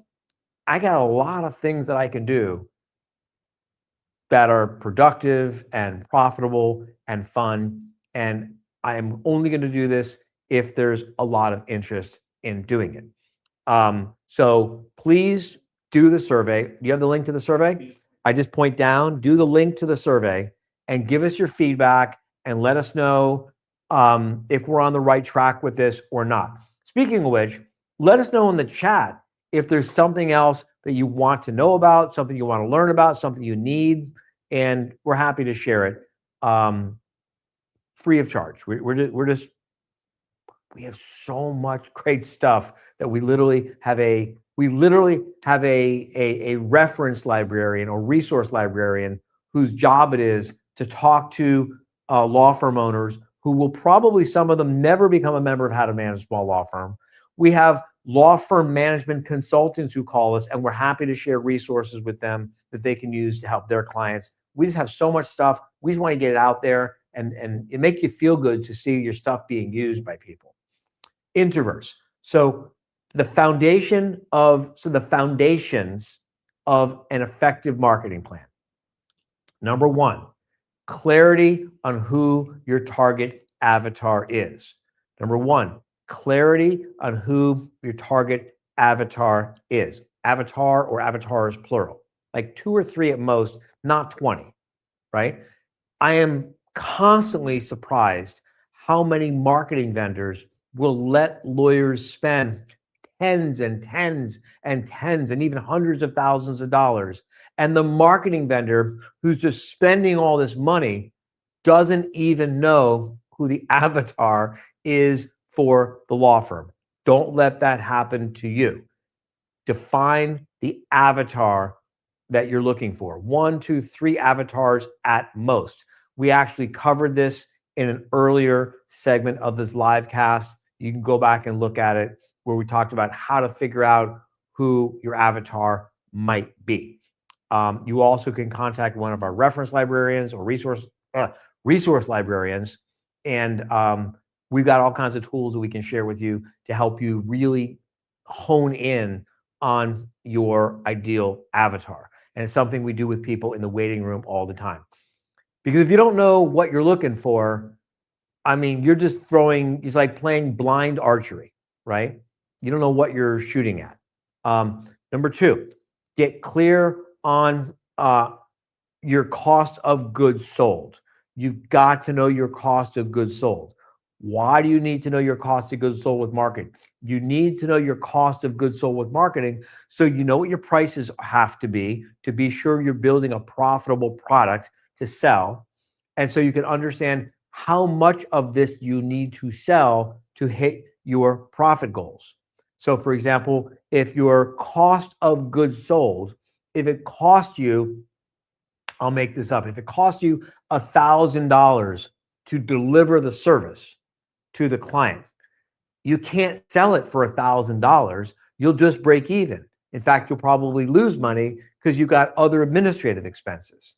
If you cost you $1,000 to deliver the service to the client, you probably need to be selling it for at least 3 to 5 times your cost of goods sold if you expect to make an actual respectable profit, a sustainable profit in your business.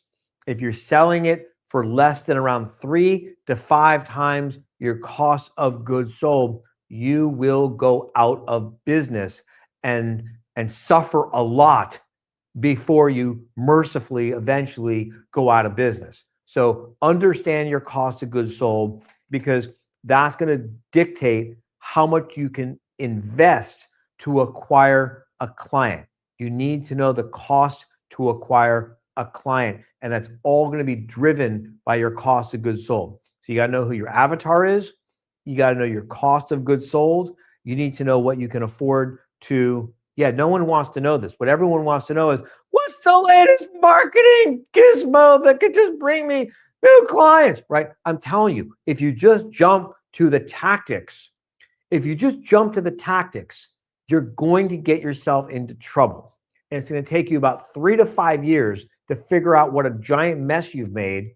And that's 3 to 5 years of your life you're never going to get back.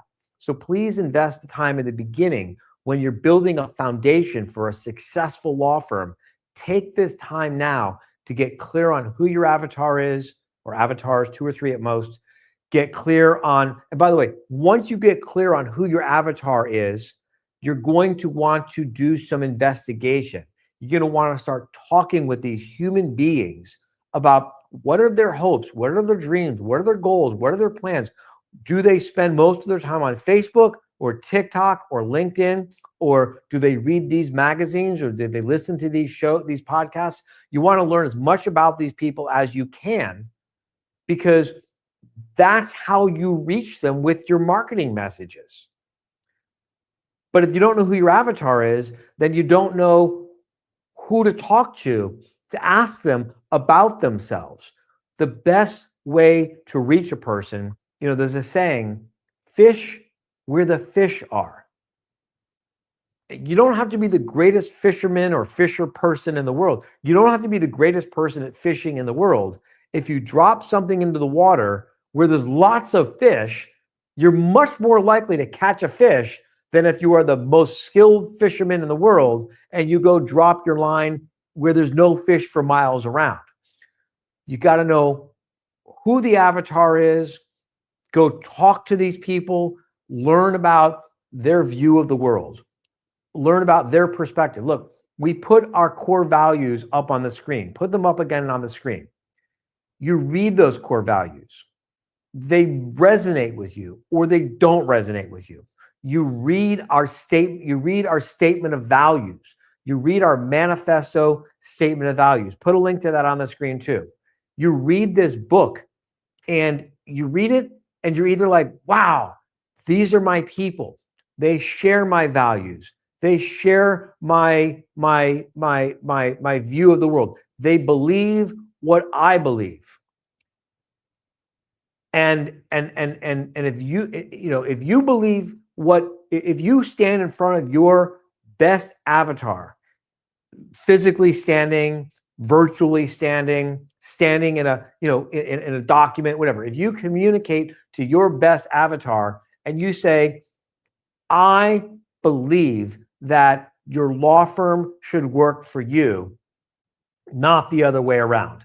I believe that you should be willing to sacrifice things you value less because you want to get things you value more.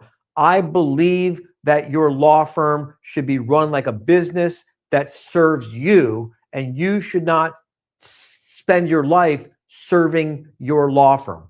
I believe that you should not take pride in how much you suffer. You might have to suffer. You probably will suffer in the process of building a successful business. You should not take pride in how much you sacrifice. You may have to sacrifice. You will have to sacrifice a lot of stuff to build a successful business. But you should be making these decisions for practical, profitable, objective, rational reasons based on self-respect in service of your future self. You should be saying to your future self, I'm willing to make these sacrifices today so I can give you and my future family a better life. But instead, what happens in too many law firms is the law firm is run in pursuit of sacrifice for the sake of sacrifice, because lawyers have been indoctrinated in the virtues of sacrifice for its own sake. And the problem is, when you start to believe that sacrifice is good for its own sake, well, then you can sacrifice $100 to get $1 and you're virtuous. You can sacrifice time with your family that's precious to have time with strangers you're never going to talk again with, and that's virtuous. You can sacrifice what is the most precious and meaningful to you to get things that are worthless to you. And if you pray to the doctrine of sacrifice, then you are virtuous the more you suffer and the more you sacrifice and the more you can endure. And this is how you get to bar association meetings and you see these people standing around bragging about how much they suffer and competing about how much they suffer and taking pride in how badly they run their businesses. You could do this as an experiment. You go to any bar association. Look, our definition of a successful law firm is a law firm that serves the owner financially, serves the owner personally, and serves the owner professionally. And you go to any bar association and you report honestly and accurately how the law firm is working financially, how the law firm is working personally, and how the law firm is working professionally for you. And you take two different lawyers, and the first lawyer goes to the bar association and he or she or they say, financially, my law firm is really struggling financially. The economy is no good. The clients don't want to pay. I got a bunch of accounts receivables and, I'm struggling to make ends meet. Personally, I'm working like 50 hours a week. I'm working 60 hours a week. I don't get to see my family. Professionally, my clients are shit. They don't appreciate me. The staff is unreliable. I can't depend on them. You go to most bar associations, you go to almost any bar association, and you report accurately and honestly that that's how your law firm is running. And you're going to have a line of fucking assholes competing for who's more fucking miserable. $50,000 in accounts receivables, that's nothing. I run my law firm so badly that I have $60,000 of accounts receivables. $60,000 of accounts receivables, that's nothing. I'm such a fucking idiot that I got $80,000 of accounts receivables. Personally, I work 50 hours a week. 50 hours a week, that's nothing. I'm working in the firm 60 hours a week. 60 hours a week, that's nothing. I haven't seen my family in 2 fucking weeks because I run my law firm so badly. These idiots are literally bragging about how fucking badly they run their law firms. This is insanity because they bought into this doctrine of sacrifice that makes sacrifice a virtue. And how to manage a small law firm, we believe that, we're going to have to make some sacrifices, but we make the sacrifice in pursuit of profit. We make the sacrifice in expectation of having a better life for ourselves, a better life for our family, as an ROI on the sacrifice. And lest you think we don't give a shit about the clients, consider this. Who's better off when you suffer by solving a client's problem? You think the client cares that you suffered?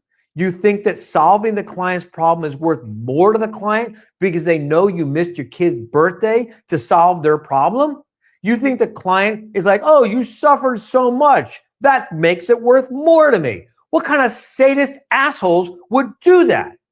If you got clients who want you to suffer, if you got clients who like it when you suffer, then you got a major marketing problem. Your avatar is the devil. Why would you want to have clients who like it and value and appreciate when you suffer? Instead, you want to have clients, you want to have better clients. You want to have clients who say, I care about the results you got. I'm focused on getting value for the money that I pay you. I want to have a better future, and I've got a legal problem that stands in the way of me having a better future. And you can solve my legal problem and pave the way for me to have a better future. That's what I value. And if you have to work nights and weekends to do it because you're so inefficient, because you don't have policies, you don't have systems, you don't have procedures, you don't have staff, you don't have financial controls. If you have to work that hard to do it, well, I'm sorry for you, but I still want the result. Oh, what's that you say? You sign up for a program called How to Start a Successful Law Firm in 90 Days or Less, and to learn how to make your law firm work for you, and you can solve my problems without having to suffer? Great. Because all I care about is solving my problems. That's how the clients see you. That's how you see every service provider that you work with also.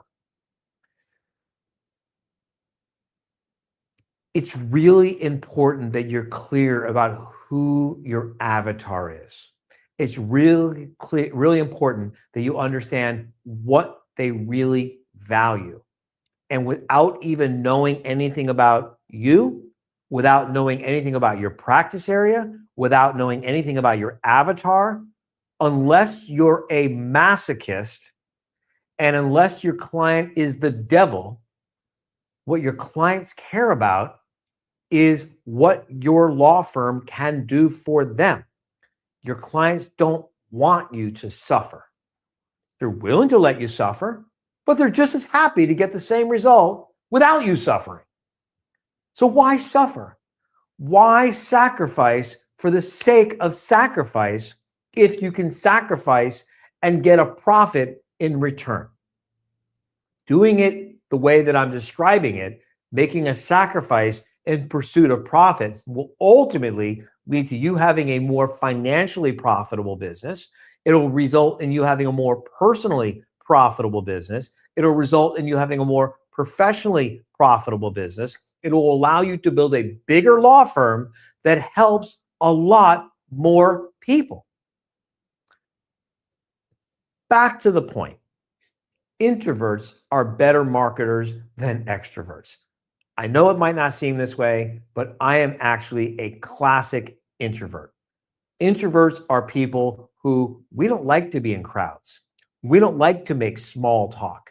We don't like to talk about little, like the weather and sports and politics and all that fucking inane bullshit. I don't care about that stuff. Introverts are people who we're drained when we're around too many people for too long.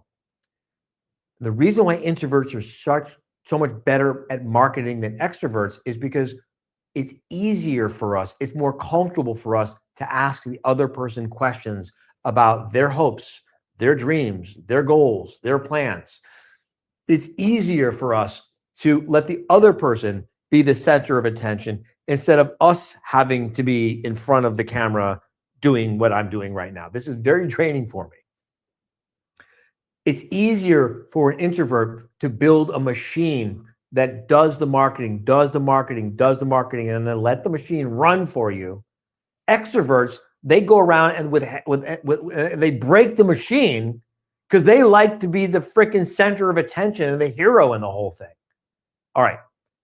Number one, you got to know who your avatar is. I think I've talked about that a lot. Look, there's a lot more I could talk about this, but for purposes of a live, free live stream, I think I've made my point. Have I made the point?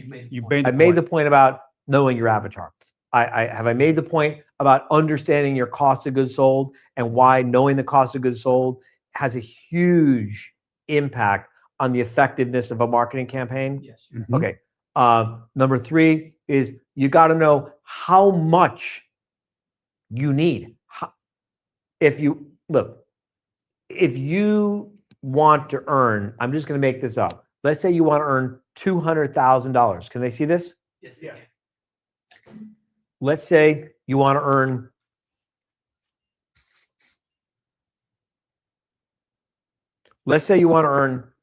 $200,000 from your law firm. And let's say your law firm, Justin, this is where you get your calculators out because you're anticipating me not being able to do the math. So let's say you want to earn $200,000 a year from your law firm. Do the math for me. That was a test. Yeah, I know. What's It was to make sure what's the it variable? was making sure you're paying attention. Yeah. Let's say you want to make $200,000 from your law firm. Yes. And let's say that your law firm operates at a 25% margin, profit margin. Yes. That means you need to have a law firm that grosses $400,000. No, No. to $800,000. Yes. Yes, $800,000. That means you need a law firm that grosses to earn $200,000 at a 20% margin. You got to have a law firm that grosses about $800,000. By the way, don't think that's like such a big, huge, oh my God, I'll never get there. If you put the right processes, if you put a good start off with a business plan. All these people who are running around thinking, I'll never have an $800,000 law firm. Really? Can I see your written business plan? Oh, I don't have a written business plan. Okay. Can I see your written 12-month forward-looking projections and budgets and financial controls? What's that? Okay. Can I see your marketing budget? Can I see your marketing plan? Can I see the 12 key internal policies that's going to keep your law firm from running like a complete shit show? Can I see the 12 key external policies that are going to keep your life from sucking shit? Can I see the 24 key operational procedures that's going to make your law firm run more like a machine and less like a torture chamber? All right. Can I see some of the job descriptions and key performance indicators? I've been meaning to get around to that. Well, why do you think these are the people who think $800,000 is like so far out of reach? They're not qualified to have an opinion. They don't have a business plan. They don't have a marketing plan. They don't have a marketing budget. They don't have a forward-looking budget. They don't have financial controls. They don't have job descriptions. They don't have internal policies. They don't have external procedures. They don't have shit. They got nothing, and yet they're running around telling you that you shouldn't expect to ever be able to have an $800,000 law firm that runs at a 25% profit margin that gives you $200,000 of real fucking life income. Be careful that you ask the person who's giving you their opinion if they have the qualifications to even have one. $800,000 gross revenue target. This is a gross revenue target. $800,000. Yes? Yes. Okay. And let's say your average case value is, let's just say $5,000. Average case value of $5,000 means we need how many cases? 160. Equals 160 cases a year. Yes? Yes. Divided by 12 equals how much? 13. 13 per month. 13 cases a month at $5,000 average case value it gives you $800,000 in gross revenue. $800,000 in gross revenue with a 25% margin gives you $200,000. By the way, where do you think the other $600,000 is going? Where the extra $600,000 going? It's called hiring a staff so your business can keep working for you even when you need to or want to step away from the firm with emergency access only. This is the staff that allows you to have a life. This is the staff that allows you to have the confidence to know that if something were to happen to you, the whole thing doesn't implode. 13 cases at an average of $5,000 average case value. And look, if your average case value is 4,000 or 6,000 or whatever it is, just do the formula differently. Gives you $800,000 in gross revenue, 25% margin, gives you $200,000 a year. Now watch this, because we're talking marketing. This is called your target. That's the target. Your marketing vendor, if your marketing vendor, by the way, isn't asking you these questions, and yes, I'm talking to you, you fucking asshole. Don't pretend like you just made this thing up. I've been teaching this since 1999. Someone's gonna be like, so here's the formula that fuck you. Fucking, they say that imitation is the highest form of flattery, but it's still fucking annoying and pathetic when they can't come up with their own ideas.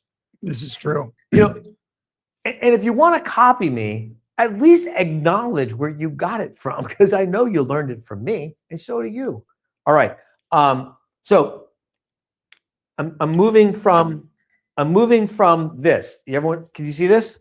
Yeah. So $200,000 income goal at a 25% profit margin requires $800,000 in gross revenue. $800,000 in gross revenue at a $5,000 average case value means 160,000. Means 160 cases a year divided by 12 is 13 cases, new cases per month. You need to be able to open 13 new cases a month. Now, let's say your intake and sales process, converts at, I'm just going to say 50%, just to pick a number out of the air. Easy math. Just to make the math easy. 13 new cases per month divided by 0.50 equals 26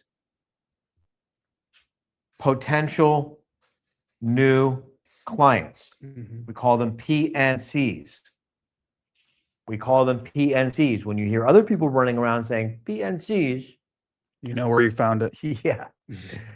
I'm sorry. I'm just like in a mood. I'm just in a mood because I you know what it was?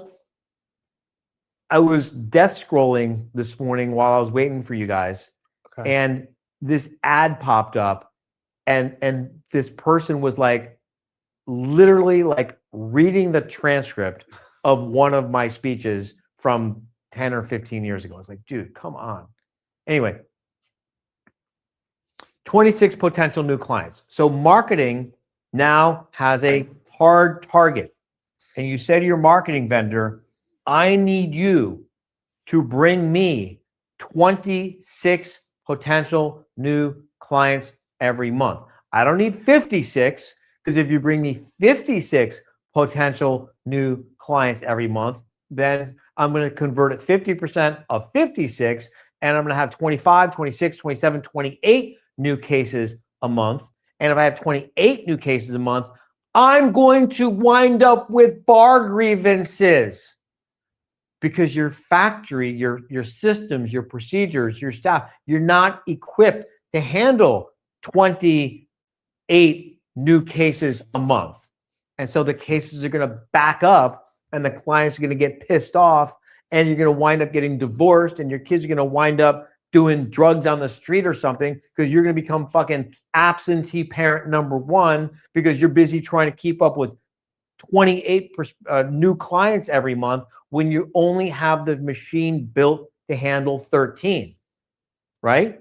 So let's get you here, and then we can get the infrastructure of the firm, get a chief operating officer to help you build the infrastructure of the firm up to be able to handle from 13 to, let's say, we get it up to 20, right? You get the firm working at 20 new cases a month at $5,000 would be $100,000 a month. Now you'd have a $1.2 million firm, and you take $400,000 a year out of the firm. Except maybe you take $50,000 of the extra 100,000 and you reinvest it to build better systems. And that's what makes it possible to then get up to, this is how it's done. This is how you build a successful law firm in the real world. It's step by step by step by step by step. It's not just some grand gesture, magic technology. AI ain't going to come along and save the day for you. This is the reality of building a real business that really works for you. 26 prospective new clients come to the door. Yeah? Mm-hmm. You converted a 50% conversion rate. That gets you 13 new cases. 13 new cases at an average case value of $5,000 gets you $800,000 gross revenue, $800,000 gross revenue at a 25% profit margin gets you your $200,000. If you want to change $200,000 to $150,000 and you still operate at a 25% profit margin, then instead of $800,000, you only need $600,000. And $6,000 if you want to change the average case value from 5,000 to 6,000, then you only need 100 cases.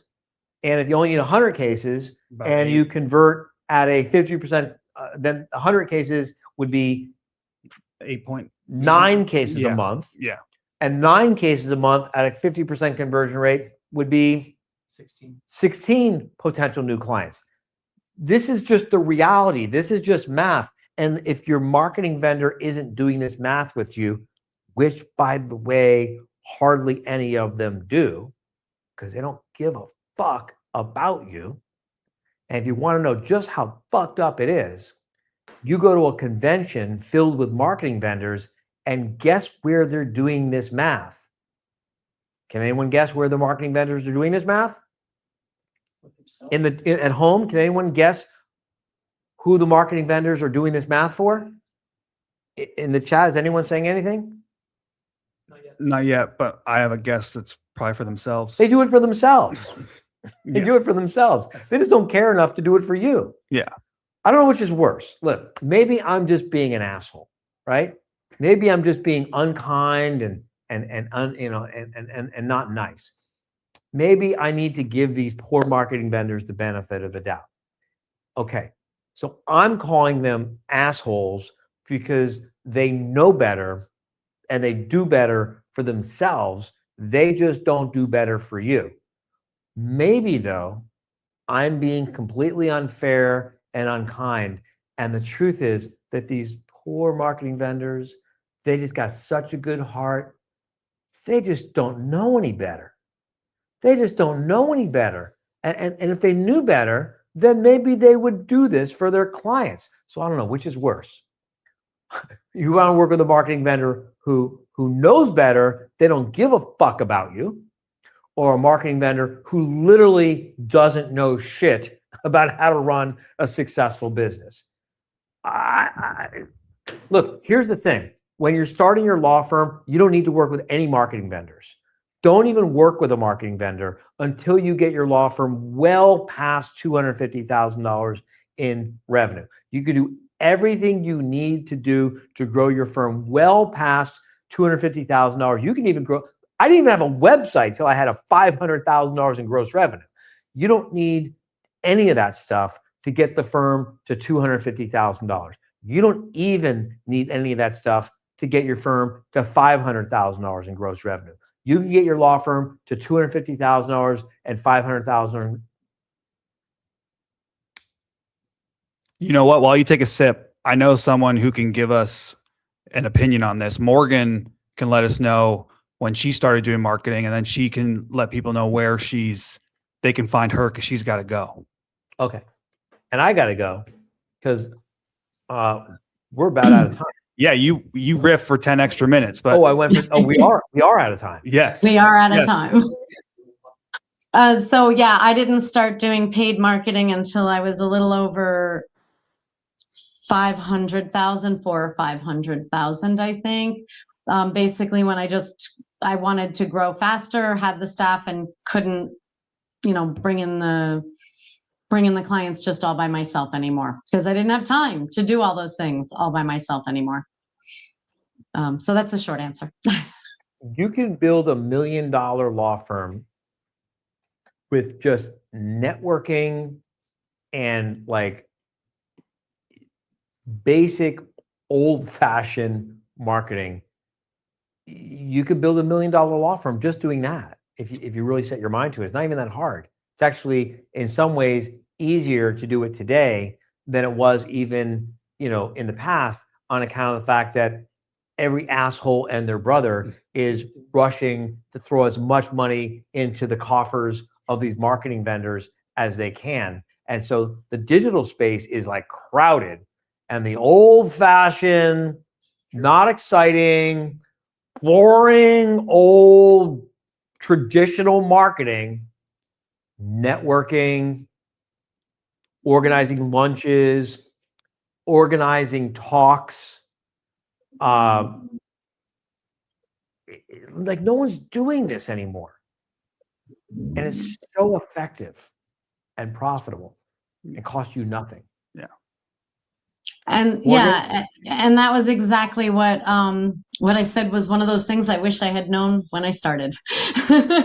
So before I started my law firm, because I didn't put the energy or time into it when I had more energy and time, or more time at any rate. But I want to thank you so much for having me on. Thank you so much. Yeah, I'm afraid I have to run, but if people want to reach me, I am in New York, upstate New York, beautiful Chatham. My website is 4 Corners Legacy Law. You can always reach out to me. I love talking about this, HTM, building law firms, estate planning, all of it. I'm at Morgan, MORGEN, Morgan with an E, at BowersLawNY.com, and on Facebook, because yes, I'm of that generation and that's where my clients live. And I'm also working on building up a bigger presence on LinkedIn. So I am not on TikTok, sorry. Morgan, thank you so much for Morgan. sharing your time. Yeah, thank you so much. We'll be sharing links to everyone's websites Yeah. in the show notes, or whatever the right terminology is. Thank you, Whatever Morgan. the kids are saying these days. Have a wonderful day. All right, thank you so much for taking the time to be with us today. I appreciate it. So now it's just you and Tanya. All right. No, this is us and no one. If they've got questions, I want to answer their questions. Otherwise, I'm going to wrap this up because we're already 15 minutes over. And yeah, well, there's one good question. You've already basically answered it. Should I be spending on my marketing right away? If I'm looking to start, should I be spending on marketing? No.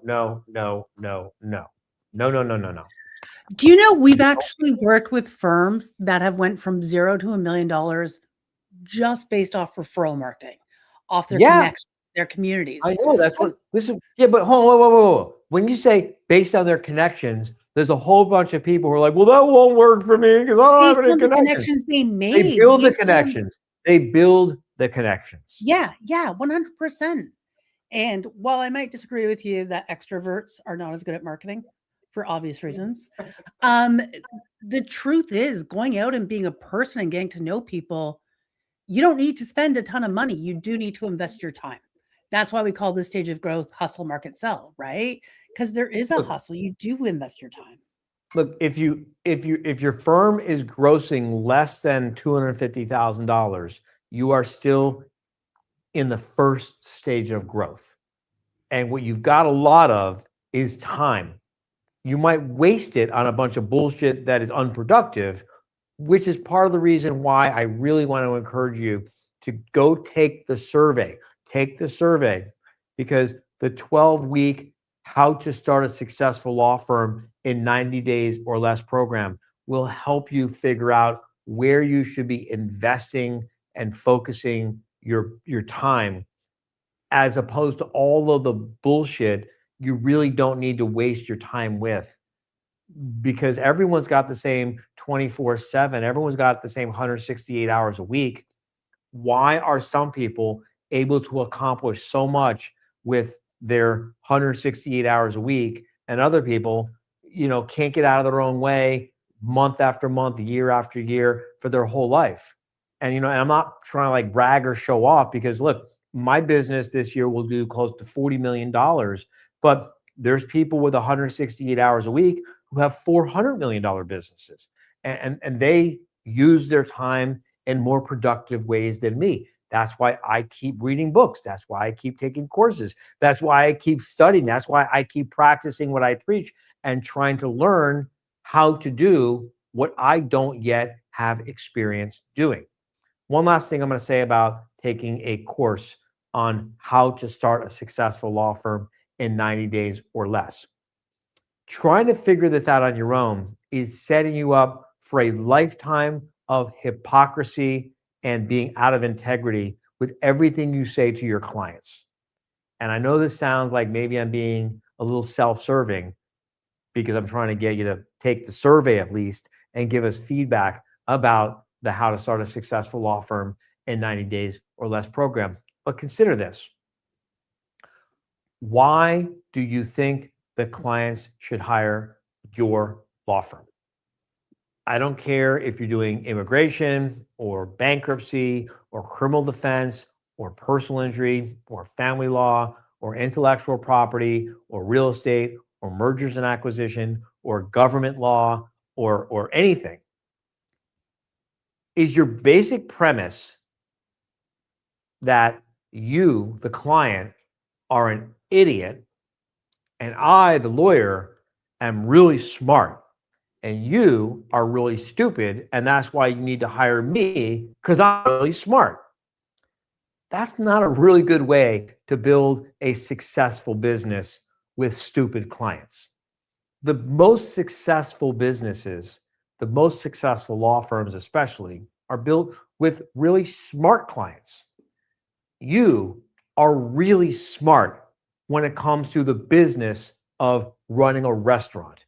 But today, you're coming to see me because you have a patent or a trademark issue which you know nothing about. When I want to learn how to run a restaurant, I'll come talk to you, and you're coming to see me because I know a lot about the area of patents and trademarks.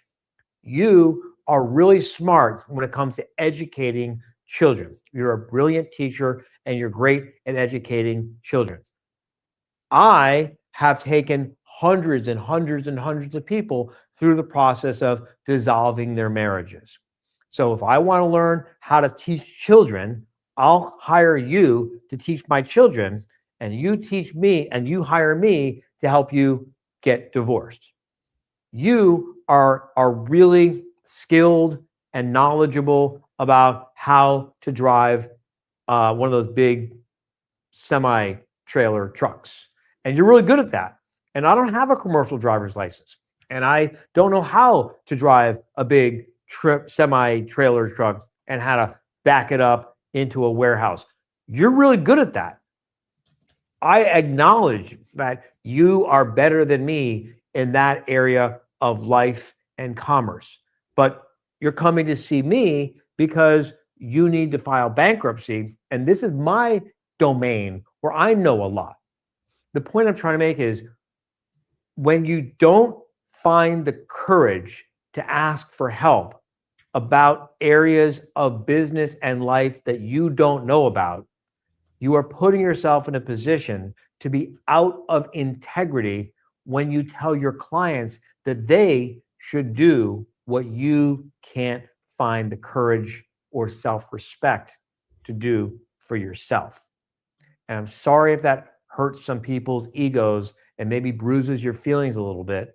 Hurts your feelings, bruises your ego. I'm sorry if you don't like hearing it, but I think on some level, you're feeling the truth of what I'm saying, the reality of what I'm saying resonating, and you know it's real. And if you take it to heart, it's going to make your marketing and your sales more effective. Tanya, I want to thank you for being with us again today. Thank you, Arjan. I'll see you tomorrow for our last show. Tomorrow is our last show, and we're going to be talking about what? Sales and anything else that people want. Sales and anything else that anyone wants to talk about. And do the survey. Do the survey. Do this. Even go and do the survey and tell us what a bunch of fucking assholes we are and what a stupid idea this is there's actually a choice where you could tell us how stupid this is and how terrible we are. Do the survey, give us your feedback, please. We really want to hear from you. And please come for sales tomorrow. Between Ardon and I, we can help you right now add so much more freaking value to the prospects you're talking to, convert more of They're not them. talking to anyone. They haven't even opened their own law firm. They're scared of opening their law firm because if they've actually given it much thought, they've thought to themselves, holy shit, I've never had to go out and hunt and get my own business. It's always been fed to me by a rainmaker in the law firm that I work for. And, you know, that's why this is why people waste all this money with shitty marketing vendors, because they're afraid of actually having real conversations with prospective new clients. And they think the marketing vendor is going to do some magic hocus pocus for them so that they won't have to have this part of the conversation with prospects. All right, I'm getting ahead of myself for tomorrow. I'm done. See you later. Bye. Keep your questions coming throughout the afternoon and the evening. Good night.